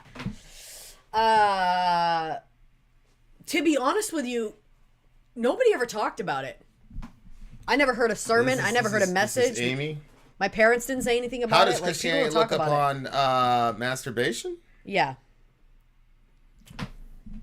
Well, it was called back in the day. It's called onanism, is what it was called back in the day, actually. And that's because there's a story in Genesis around chapter 15 to 18 somewhere. And it long story short, what happened is if your brother died and he left no male children to carry on the name, then it was your obligation to impregnate. This is an ancient Near Eastern custom. This is not something where God commanded it. This is just part of the A&E, the ancient Near East. If your brother died, then it was your job as his brother to impregnate his wife, get her pregnant, and then that son would carry on your brother's name, not yours. So this woman, Tamar, guess what this guy, it says the guy did evil in the sight of the Lord, so God killed him. God took him out. Bang, bang. Right? So then the brother's job was to go and basically fulfill his duty. It's called a Levirate duty or whatever. So he goes and does, he goes and does, yeah, I'll explain to you. He dies. So then the next brother in line goes up, but he doesn't want his, he doesn't want to basically split his inheritance money. He doesn't want to split his inheritance with this woman and whatever. So it says that Onan spilled his seed on the ground before he went into her. And then it says the anger of the Lord burned against him and he died. Okay? So that passage, people go, oh, see right there, Onan, he masturbated and God killed him. So don't masturbate because God will kill you. That's literally the only passage anywhere that talks about masturbation and all the rest of it. Of course, God did not kill Onan when he masturbated. God killed Onan after he slept with her. Right. And the reason is, well, if you I didn't know it was before. Yeah, he said, I thought he pulled out and dumped it was before. It said he spilled the seed on the ground, then he went into her. The reason is obvious, which is, well, then why would you sleep with her then, other than just to take advantage of her sexually? Right? So God didn't kill the guy because he masturbated. He killed the guy because he was taking advantage of this woman sexually. This woman's in a completely vulnerable situation, and there's nothing that, she could do. And he basically found a way to get it in, while at the same time not doing it. Not doing it for the reason, basically exploiting her under false premises. So God killed him for that. And there's a theme in Genesis where when the woman gets exploited, people are going to die. Right? Like when Sarah gets kidnapped by the king, and then Jesus shows up and says, "You're a dead man. I'm going to kill you." Yep. And the guy goes, "Whoa, whoa, whoa, whoa, whoa!" He's like, "Are you I did this in the integrity of my heart. I had no idea. Your boy lied." And he goes, "Yeah, let her go, and I'll let your whole entire nation go." And then another situation is where this girl was sexually assaulted. The dad does nothing. So the brothers show up and murder all the fighting age males in the village. Just execute everybody. And then the dad goes, "What the fuck? Why'd you do that?" And the chapter just ends with them saying, "Should we have allowed them to treat our sister like a whore?" End of chapter. So, anyway, the point is, that's the theme in Genesis is that, because obviously you're trying to set up a law that says, whatever. My point is, to use Onan as an indicator that masturbation is evil doesn't work in the biblical text at all, because God doesn't kill the guy as soon as he masturbates. My issue with masturbation is that, number one, I think sex is supposed to be a communal act. It's supposed to be an act based on intimacy and giving and taking. People call it self-pleasure as if your partner or the sole purpose of sexual activity is to pleasure yourself, when in my view it should be a mutual giving and taking. So there should obviously pleasure, but it should be pleasure in the context of intimacy with a person. And I think that masturbation functions to create a very me-centered, self-centered. I mean, it's by definition a self-centered act of self-pleasure, and it feeds into the idea that sex is about my pleasure primarily. And I think that has obvious horrible consequences when you're in an actual relationship with a person. Yeah, especially if that's what you've conditioned yourself for. And so, like, you know, I'm not talking from having like a whole like scientific experiment, but from the people that, you know, that I've spoken to about it, it seems like when you engage like that, then you only get pleasured when actions happen in a certain sequence or the way that you want it to be. And like, if you're in, it's not like you're going to tell somebody, do this, and command the person to start to finish the whole thing. So when you're just by yourself, you get used to things a certain way and you want them that way. And then when you get into an actual, you know, a relationship with someone where you want to have that mutual pleasuring, you're unable to really get pleasure from it because you're so used to it being like in your certain way. And then it makes it, yeah, there's not that giving and taking of the two people. Especially with the prevalence of pornography, where you now have 13-year-old girls in high school who are normalizing doing these crazy sexual acts because all their, quote, boyfriends are watching, you know, porn and self-pleasuring themselves. So now these girls, now the standard, the window has shifted as to, you know, with us it was, you know, first kiss, and now it's something completely different. And now girls are obligated to do certain sexual acts because of the media that goes along with masturbation. Absolutely. And a lot of these girls don't realize that the majority of these women, they're on heavy painkillers and stuff to be able to engage in the action in that way. Yes, sir. Yeah. And that's not real. That's not how women's bodies really look.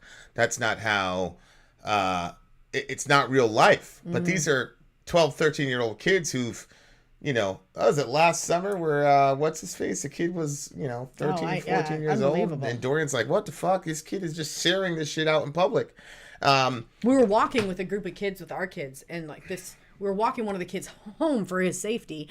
And then he whips out his phone. Like, literally, we were there. That's what was so bizarre to me. Yeah. Was like the social understanding that like obviously I was glad that that happened, like where we were there to be able to, you know, well, our kids said something, but like I was glad that we were able to be there and know like, oh, okay, like this is this is where this kid is willing to go. But the fact that the kid didn't have the awareness that, you shouldn't pull out your phone and pull up porn right in front of these two parents, that was so mind-boggling to me. Like, how does he not have that understanding? Like, and now is he used to seeing his mom? Like, what's happening? He's now going to associate sexual pleasure with that. Oh, yeah. And I think that that's going to be massively, well, I don't think it's going to be, I've seen it be massively destructive for people in a generation older than him, much less his generation. Now they have access to this shit at 9, 10, 11, 12 years old. It's honestly really, you couple that with his cowardice, boy. Yeah, and so now you've got these very, you know, extreme, horrible, you know, sexual acts that are now normalized to these people. Yeah. Because, you know, people, you know, kids play around. I mean, babies play around, touch themselves. Oh, this is pleasurable. It helps me go to sleep, whatever. But what happens is now that you've got so much access and prevalence to this garbage, it's not going to be long before that gets coupled with that. And it does rewire your brain and things of that nature. So to me, I don't think that that's necessarily healthy. Furthermore, where, what was it? I think women are more able to explain to their lovers what they need, figuring out themselves. Well, again, that's probably a benefit. I mean, I don't know if that's true or false, but again, that assumes that the ultimate goal of sex and sexuality is about pleasure, which I don't think that is. I think it's about intimacy. Anybody can have sex with any two pair of people on the planet, But the intimacy that I have with you it'd be impossible to replicate. Right. And that's what I want for my daughters, and that's what I want for my sons. Now, if the premise is physical pleasure is the ultimate goal, notice I didn't say that it wasn't important. Mm-hmm. I just don't think it's the ultimate goal. If relational intimacy is the ultimate goal, then the exploration and the journey of the woman explaining to the man, this is what I need, this is what I want, and vice versa, is part of their story together, because their goal is to have mutual intimacy with one another, then that's actually preferable, actually. But again, if you start with the premise that my physical pleasure is the ultimate goal of sex, then of course, then go do it. And the problem is that a lot of men function that way. A lot of men function that sex and sexuality is about their physical pleasure. That's the ultimate goal. So if you're not going to give it to me, that's fine. I'll just go watch this thing and she'll give it to me, and I'll have some weird quasi relationship with this girl in my mind. And hell, when we're together, I'll think about her because she increases my pleasure. I think that that's a sad. I would hate for that for my daughters. I'd hate that for my daughters, and I'd also hate that for my sons. But again, if sex is only and ultimately about your physical pleasure, then I mean, go for it, I guess. Yeah, I mean, obviously that can be coupled together. Like the fact that a guy or a woman wants to look at porn means that there's an interest in watching somebody else find that pleasure spot. So that's something that can be done together. She can still try to find her right. Whatever and figure herself out. You know, you just figuring it out together. And I think that it's sad, like how far it's gone. Where like you're right, it's about one person's pleasure, and you're not. I don't know. It's this next generation, like until like we have, because it's becoming more socially acceptable, like where it's not like back in the day, like you had to go to the shop, you had to go in, you had to buy the magazine, you know, now you can get it anywhere, anytime, you know, kids can pull it up at school. It's just unbelievable. And again, this is our culture where we can't, I don't want to say we can't, but we refuse to think with nuance. I am not saying that physical pleasure is not important in sex and sexuality. What? Somebody plays. What I said was that it is not the ultimate goal right. of sex and sexuality. That's what I said. Right. And so even with the situation where it's like, even if the girl could pleasure herself better than her man, what I said was, her guiding him through that process and communicating to her what she needs is part of their story together, which heightens their intimacy. So it's even preferable for him to be guided by her than for her to do it herself. So there's no dichotomy in my mind between intimacy and pleasure. What I'm saying is, if you make pleasure ultimate and you subordinate intimacy to pleasure, in my mind, it creates a world of sexuality that I don't want for either my sons or my daughters. Because there's a lot of implications to saying that sex is ultimately about my physical pleasure. Because then you could say, well, shit, man, he could be with his girl and he could have this whole list of scenes of pornography that he's ingested since he was 12 that has rewired his brain so that he can't even get aroused by the sight of an actual woman's body in real life that isn't augmented with plastic and filters and all the rest of it. These are scientific facts. It's true. So you get a kid that's feeding himself since 9 years old, and he finally decides, and people are getting married at such, you know, so he gets married at 27. He's been feeding his brain with this shit for 18 to 20 years. And now he's going to jump in with You think that's not going to alter his perceptions? Get out of here. But again, if it's ultimately about his physical pleasure, then sure, he can be with his wife, and then he can have all these scenes playing in his head. I mean, but I just think that intimacy is better than that. I don't think that you accomplish that level, because if you say that something was designed for a certain purpose, and we're Christians, so obviously we believe that sex was created for a reason, and it's not just procreation. God didn't have to make it pleasurable. Correct. But the fact that he did means that there's something, and he specifically says that it's for a man and a woman to come together and to have that. And so if God created it that way, when you experience it that way, then both of you experience the highest pleasure. And I don't believe that you can get like that.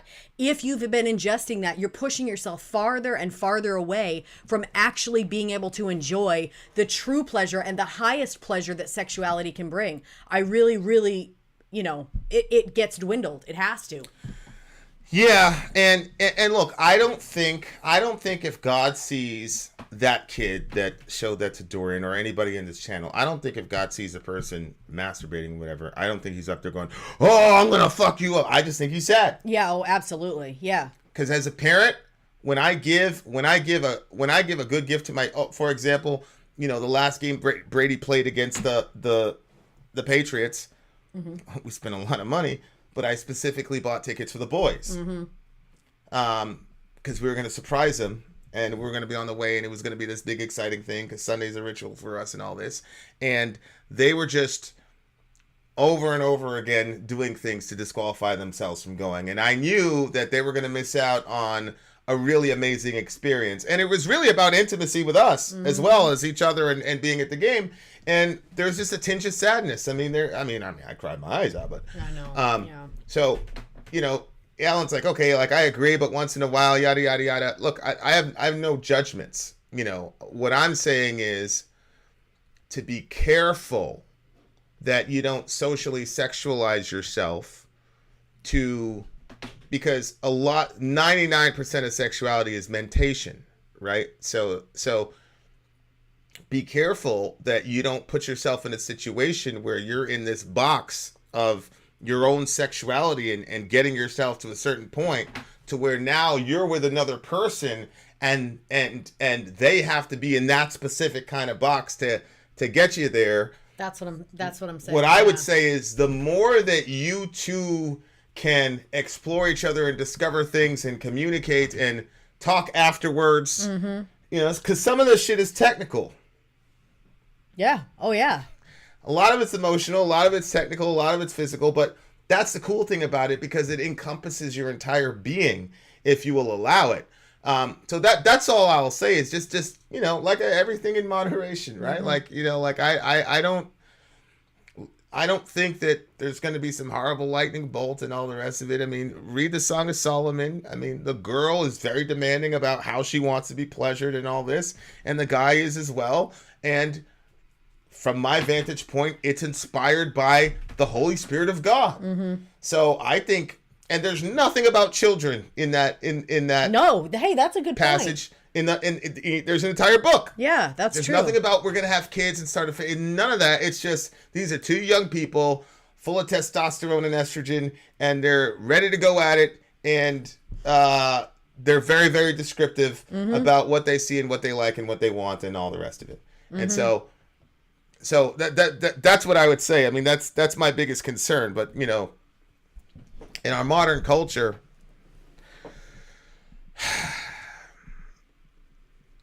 you got to pray a lot, man. Holy shit. But I think the stigmatization of sex and sexuality, I think in Christian circles is really destructive and creates, in my opinion, a bunch of neurosis. Yeah. We talk about, this is neurotic. You know what I'm saying? And then you come up with these ridiculous, you'll go blind. I mean, I'm sure it was our team that came up with that bullshit. I'm 100,000, 50 million% certain. Oh yeah, probably. That's the case. So look, I believe that God invented sex, right? So I think there's some, it's a silly idea to think, Christians have a problem with sex and sex. Remember I was showing you that thing about the Puritan where the wife took the husband to church discipline because he wasn't fulfilling his conjugal duties? Yes. Oh my gosh. So I don't have a problem with sex and sexuality. I have talked to a lot of broken people though. Mm-hmm. I've talked to a lot of broken people. Mm-hmm. Sex is extremely powerful, and yep. It is something that our culture doesn't understand. Yep. And the emotional intimacy, spiritual, emotional, physical, and intellectual intimacy that is possible, I fear our generation doesn't understand. And I think a lot of the posturing and the exorbitant displays of sexuality, I think a lot of that is a reaction to the fact that there's a whole dimension that a lot of folks are not experiencing on a consistent basis. And they don't even know why. And a lot of this generation doesn't even know that it can even exist, because sex has just been completely commoditized into more capitalism. Yeah. No, you're right. You're right. And so, Yeah. so now, it's one of those situations, and it's but I mean, go for it, man. And tug your mango. I don't think that Alan was like, "Shall I tug my mango?" Go for it. I don't think the ground's gonna open up and swallow you alive into Sheol because you're tugging your mango. I don't think that that's true.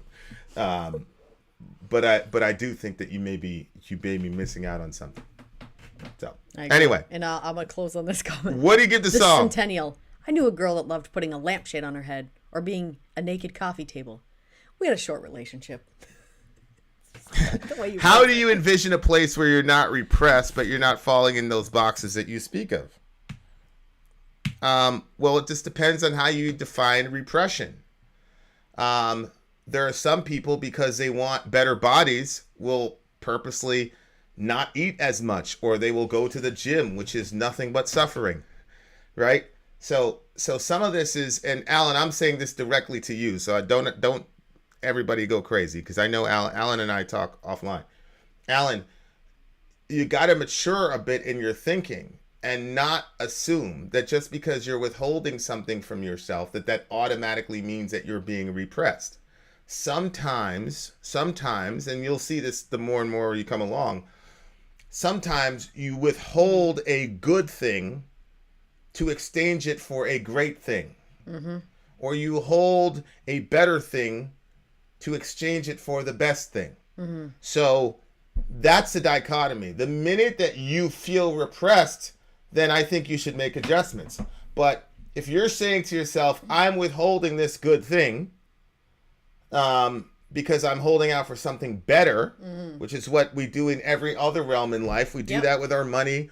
We do that with our time. You did it with that corn show, remember? When you went to the show, you didn't listen to any of the music. I didn't listen. Correct. I was going to the corn show. I went on a corn fast. Yeah. So that when it came, I exploded. And it's like that for anything. Your taste buds too. If there's something that you really like, if you just gorge yourself on it, it loses its luster. You can't even really enjoy it. But if you like, well, by the end of the song, the guy doesn't even want to do it anymore. Right. He does. Yeah. It's a precautionary tale, ladies and gentlemen. So to me, that's the ultimate repression. The ultimate repression is that when you can't function naturally as a man, because your brain has been so rewired with that bullshit. So that's what I would say to you. The balance is, as long as you can say to yourself, I'm withholding good for better and better for best, then you're in good shape. The minute it starts to feel repressive, then I think you should make an adjustment. And I think that's how you find the balance. Where do you get the song? Yo, 8.9.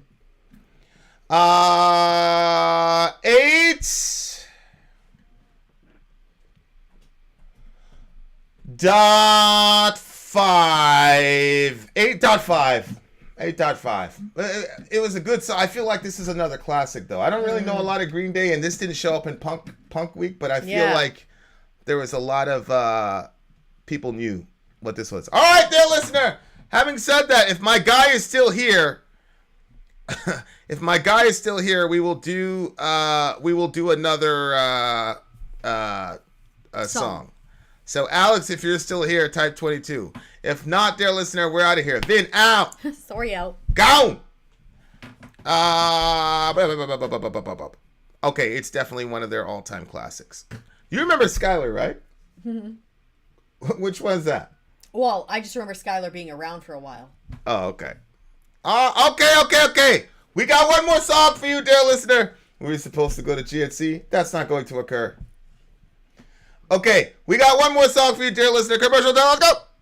I'm Vin. I'm sorry. If you would like to get your song reviewed, dear listener, there's the filthy capitalist option. As Sori says, $125 gets you straight to the head of the line. You don't have to be a part of the alliance. You don't have to be part of the group. Wait a minute. And the biggest thing is you don't have to wait. You hop, skip, and jump right in front of everybody. $125 gets you there. You do that 3 times, and then get mashed down to the $75 rate for perpetuity. Yes! Also, there is a band review option. So if you've got a band and you're trying to get your band some exposure, hit me up at insori@gmail.com, and I'll show you the details about how to pull that off. You can also jump on Patreon, and there is a option on the tiers to be able to get your band reviewed. Obviously, we can't lie to you, so we can't guarantee a positive review.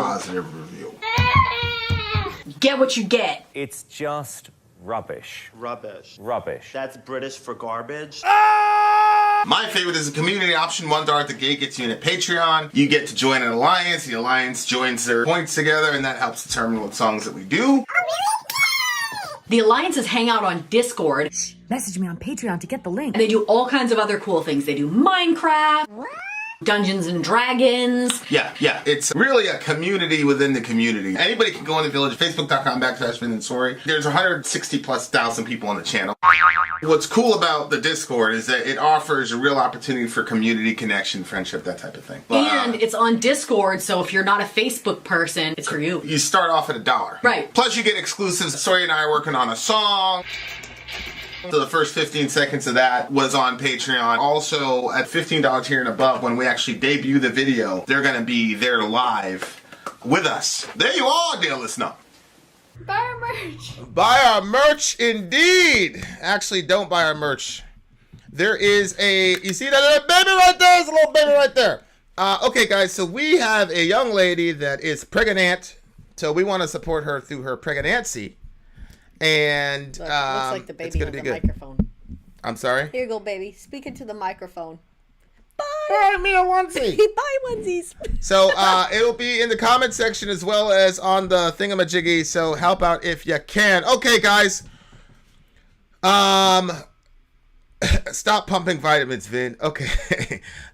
We are going to be listening to some Daniel Montgomery. There was a very interesting discussion that I think you should listen to on the rewind of this song. So The song before? The song before, the Green Day song. It's a very important message for young people. Check it out. Let me know what you think. VinandSori@gmail.com. Okay, guys. We have a song from the big homie Superstatic. I don't know if this dude is in the band or not. Are you in the band? Let me check the email. Babe. Oh, boy. He wouldn't say if he was in the band or not. I wouldn't either. It wouldn't surprise me if he was in the band. Though. The name I wouldn't of the say band, it either. The name of the band is Superstatic. But if you are in the band, I tip my hat to you. Yeah, he's in the band. He is in the band. You son of a bitch. Okay. Well played, sir. Well played, sir. Well played. Okay. Okay, who are you in the band? Who are you in the band, sir? Who are you? Who are you? I'm the main composer. Okay. Good. So this song is based off of a short story. I know you didn't tell us to read this, but I'm going to read it anyway. It's based on it's a short story by, what did you say it was? Harlan Ellison's sci-fi short story. It's a post-apocalyptic science fiction story. Yes. Post-apocalyptic science fiction, which is I actually like that genre, to be honest with you. Really? Yeah, everything's all fucked up and people got to figure out a way to live and all that jazz. Yeah, I used to like that until the pandemic, and now I'm like, oh, God. Also true. Seriously, I'm with that. I'm with that. We're living it. I don't want to watch it. Okay. So, let's start. The name of this song is... I Have No Mouth and I Must Scream. I Have No Mouth and I Must Scream, which is the title of that book, by the way. Yep. The title of that book is also I Have No Mouth and I Must Scream by the big homie. Singer, bassist, and composer. Holy smokes. It's a one-man show. Look at negative vibes. I bet it's I Have No Mouth and I Must Scream. Yep, there it is. All right. So, we downloaded that. No, we did not. Talk to the people. Which one of these is it? I'm trying to... I have it. Do we know? Okay. I have it. Because I need to get the lyrics. Yeah, so... I hate it when you say talk to the people because it literally shuts me down completely. And then I'm like, brr. Okay, don't talk to the people. Hey guys, so today was really interesting. You're the worst. Has anybody heard this band before? If you have, type 22 because I'm very curious. How Negative Vibes, you had an idea of what the name of the song's gonna be. Yeah, how did Negative Vibes know? Unless reminds me of Typo Negative Scream Because I Can't, 14-minute song. Oh. I don't believe this is a 14-minute song. I'll tell you guys in a second if it's 14 minutes. It's not 14 it's minutes. not. It's not 14 minutes. It's a good thing. Alrighty then. I like it. It's Harlan Ellison's most popular story. Okay. Okay. All right. Singer, bassist, and composer. All right, we've got the song here. Superstatic-I Have No Mouth, I Must Speak. Right? Is that right? Geez, babe, every time you do this, I don't know because it's not on my list. Yeah, it's not on your list. Right here. I have no mouth and I must scream, not speak. Scream. All right, let's do it.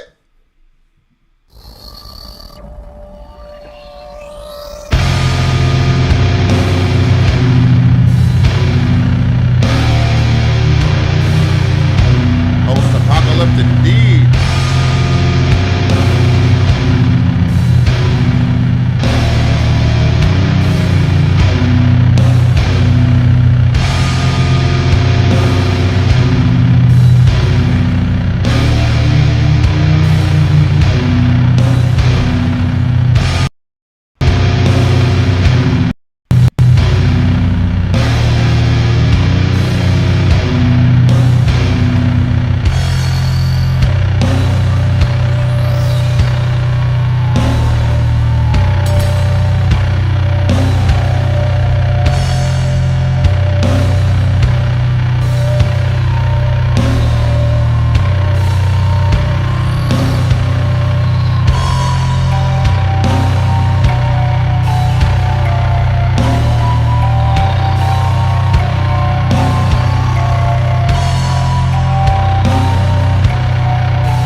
A brief introduction because apparently we're watching the wrong video clip. So, Soraya, talk to the people.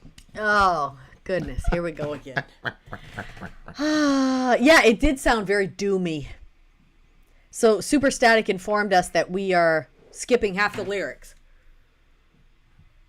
We're not trying to do that, so. We can't do that. That can't be done. Superstatic sounding damn nice, and it's just the beginning. Very good. Do you have the lyrics? I do have the lyrics. I have them. Okay. Don't you worry. Terminator theme. Is this Skynet? Yeah, I liked the animation style as well.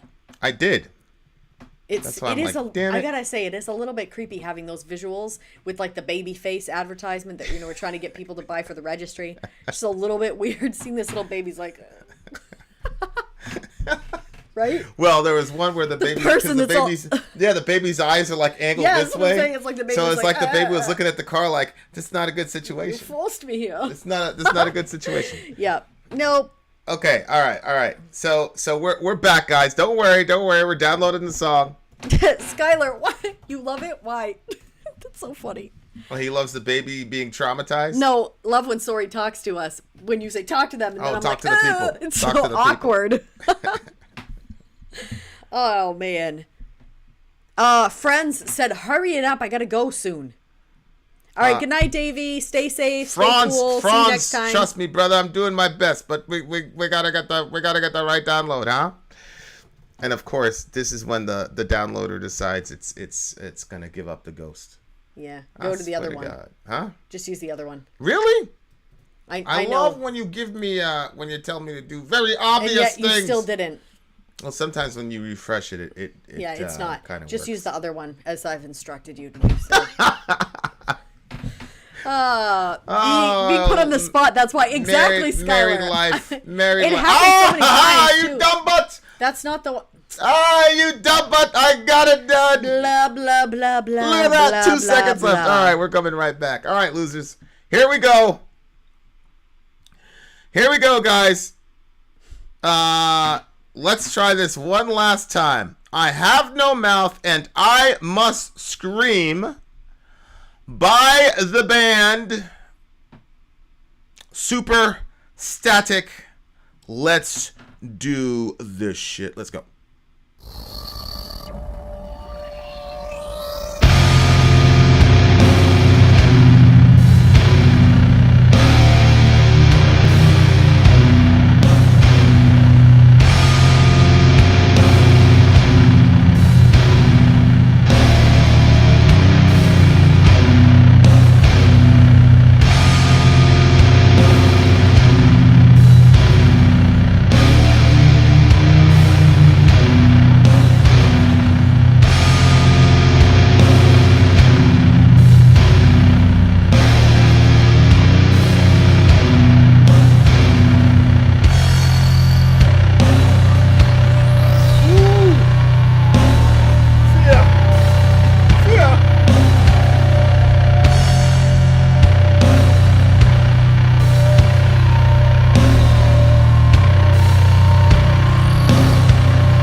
All right.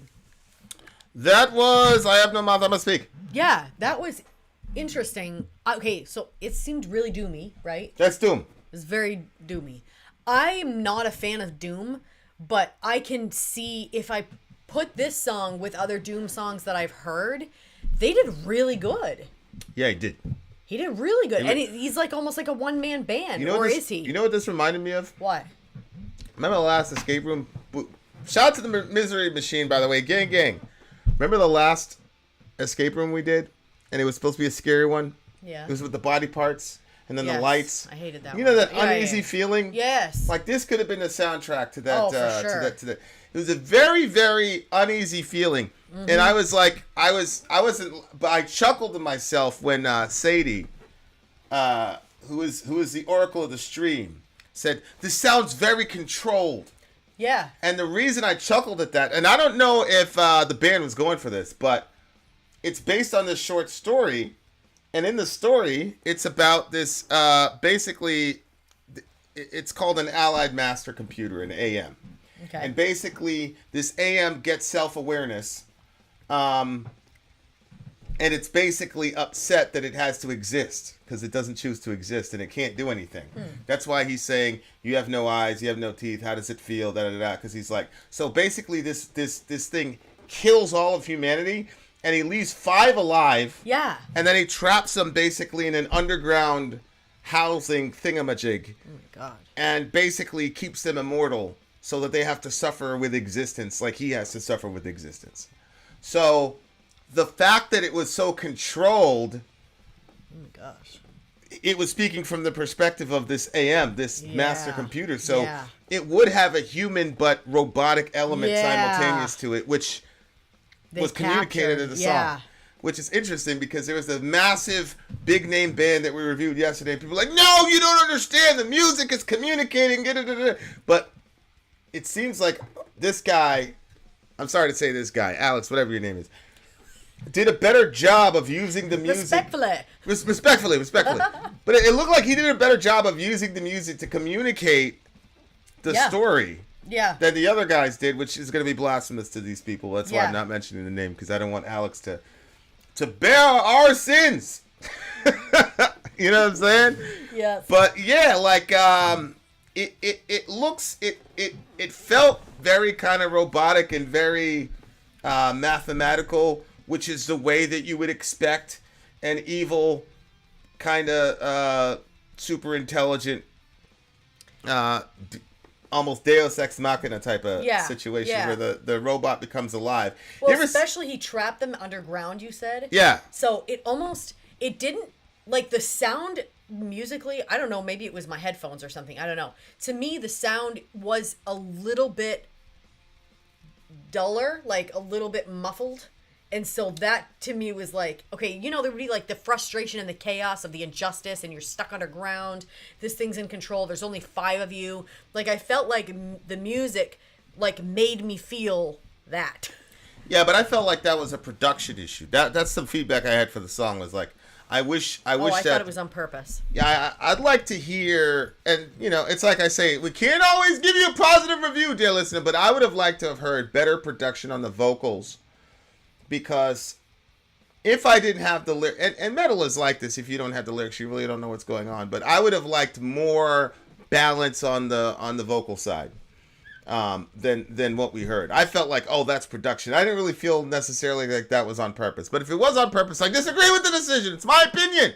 I wish I had more vocal whatever. You disagree though. You liked the struggling vocals versus the I didn't feel sound. like it was struggling. I just felt like it was sort of reserved or controlled, or you know, I can't really like nail down like what it was, but it just kind of felt like. But then when I found out that the storyline is they're trapped underground by this machine, just a little throw out there. Have you seen that machine? It's like an arm and it's robotic. Yeah. And it splurts out what looks like blood. Yeah. And it just spends its entire life it was set up to clean up the mess. Yes. And so it just works forever. I hate that thing. I feel so bad for it. It's so weird. Why do I feel bad for a machine arm? Well, that's the entire point of these things, is that you're supposed to relate to this poor machine gets the gift of self-awareness, but it's got no mouth, it's got no teeth, it can't scream. It's a computer. So it has to exist. Yeah. And so it's taking its vengeance on mankind, because if he completely eliminates all mankind, then mankind is going to be able to rest, and he's just going to have to exist for all eternity as this monad type of thing, which is interesting, which is what non-Trinitarians say about God, that he was just their conscious existence without whatever. I get what you're going for from a production angle, though. The vocals are too embedded, blended in the mix. Sounds more like the vocals are fighting the instruments and complementing them. Okay, so there's another guy felt the same way about the vocal style. And it wasn't just me, dear listener. But the band said I was correct, so. Yeah, I think the Ex Machina was such a great movie, Alicia. You don't always get what you want, guys. Sori's correct. Okay, so he did it on purpose. Okay, well then, yeah, you can't always get what you want. I agree. But I wanted more of the vocals in the mix. But yeah, he did a really, really good job with doing that. Like, I agree with you. I'm not a Doom fan. This felt more like if they do this movie, or even if they do a short version of this movie, this has to be in a soundtrack, right? Oh, for sure. No, like, no bullshit. Like, let's say Elon Musk or something did some, like, Elon Musk should do that. He should have an entire series of dystopian things on YouTube. This has got to be a remastered version. Has got to be on the soundtrack. And there were some times when, like, you had some Marilyn Manson style vocals, in my opinion. You had some of the drumming felt a little bit industrial, which I thought was cool. Oh, this is interesting. The vocals were... Go ahead. Says that the vocals were like that to show the inability to communicate. At least it sounded like that to me. I mean, the name of the song is I Have No Mouth. I Must Scream. So that, again, that makes sense. It might be that this guy's just smarter than me. You know what I'm saying? Like, dummy! But I want what I want! So it is what it is. Yeah, this definitely has to be on the soundtrack to this movie. For sure. Why are you not reacting to Ghosts and Korn's new songs? Because everybody's reacting to those, number one. And number two, we're an audience-driven show. Once we catch up to everybody, we will react to those, though, inshallah. In the end of the story, sorry for the spoilers, the machine deforms the last survivor, so he's got no limbs or any way to stop it. Holy shit. Oh my gosh. Wow, what a... Wow, that's a nightmare, huh? Ooh. That is a real... Intense. That's a real nightmare. So, I kind of want... Superstatic, do you create music like that all over the place? Like, do you, do you follow those stories? I knew my buddy Alan would do it. Shout out to Alan. Yay! Hey, send an email to does he's got your secret email, right? Alan? Yeah. Yeah. AT? Yeah, DJ Yeah. Send that to me at the secret email, and I'll handle it from there. Yay, Alan! And obviously, Alan did above and beyond like he always does, because that's what he does. That being has no mouth. Okay, so he did it. I have no mouth. I must scream. Andronicus. I'd like to include that one as a part of a future stream. Yeah, that's cool. We'll talk about it offline. Let's just focus here. Yeah. Yeah, that makes a lot of sense. That would make a lot of sense for the vocals. That's brilliant. Whether I like it or not is separate from the artistic. But see, that makes sense to me. Yeah. The whole debate that I got into yesterday, it still doesn't make sense to me to this moment. That makes sense to me. I don't like it, but it makes sense. It's brilliant. Very, very brilliant. What's up, Carrington Jackson? Hey, shout out to my buddy Carrington. That's the last line of the character. I have no mouth. I must scream. I give my props to Supersonic. Damn, brilliant. All right, what do you get the song? That's also really fucking terrifying. It really is. If you really think about it. It really, really is. Especially because, like, it kind of makes sense for the machine to, like, leave the guy's mouth so then he can watch the person scream. You know what I mean? Because he can't scream. But at the same time, did he silence the person? Was the person like, they have no limbs and nothing? They're just like... Yeah, taking my arms, taking my legs. Yeah. It's horrible. You know what? So when we were kids, I did not like any meanness happening to animals, insects, nothing. Like, nobody should be mean to literally anything. And for some reason, like, I don't know why this had happened, but I had, not in like my immediate family, but there were family members that were close to me, and I didn't understand because they were Christians. So I thought we should have, like, this to me seemed like something that shouldn't even be questioned. Well, anyway, my cousin would take daddy long legs. They're the spiders that have like a tiny little body in the middle that's half the size of a pencil eraser. Pretty sure everybody knows with what like the daddy long long legs legs, is. just in case people are from other places that don't have daddy long legs. I don't know all places. You know they're actually scorpions, they're not spiders. Daddy long legs? Mm-hmm. Go ahead. Gross. Anyway, I don't like spiders. I hate spiders. Don't even come near me with it. Well, good. So he would take Those are the scorpions. body and he would pull all the legs off. And then he would throw it, and then just like the little ball body would just be like bouncing on it. And it was so sick to me. I thought it was so mean. And so when that line got, I was like, it like reminded me, like, you have nothing but just your torso left, and they got rid of everything. Oh, I don't like that. It is really fascinating, though, that if God is not a Trinity, they're basically saying that that's what he is, that he was just there for trillions of years. No what? I was going to say something bad! But he won't. But I won't! Exercise some discipline. Yeah, so that's what do a you give bleak it? fucking story, and the song is bleak and terrifying along with it. I don't think... I wish we would have watched the visuals one, though. Yeah, I know, me too. Me too. You got to put the visuals back on the long song, bro. What are you doing? Yeah. Yeah. That's why it was really cool. You know, for the thumbnail, we're gonna have the baby looking at that guy in the car. Basically, like, what the fuck is your problem, AM? Okay, so I'm going homemade spaghetti. Okay. So I'm gonna give this a. Okay, so for me, there's two rating systems. There's one that's like, okay, this is a band that's trying to establish itself, and these are established bands. Doom is not my type of music. Like, so I'm gonna give this one like an 8.7. 8.7. That's funny. I'm gonna give this one an 8.5 actually. I would have given it a 7, but I want to hear more of the vocals. I'm sorry, I have to give you an honest review, dear listener. 8.5 for me, which is pretty crazy because this song. We don't like Doom. One, we don't like Doom, and two, this song jumped on to basically some classics. Like all the songs, the Neil Young, the Linkin Park, you know, those are all Def Leppard, classic. And then to be contrasted with those groups, you could have really got a low score. I was certain. Once I found out that it was like his band, I was like, oh, this guy's gonna get a 5. Holy shit. But you really came through, and you made some risky decisions, and I respect the hell out of you for that. Get me a remastered version. So, okay.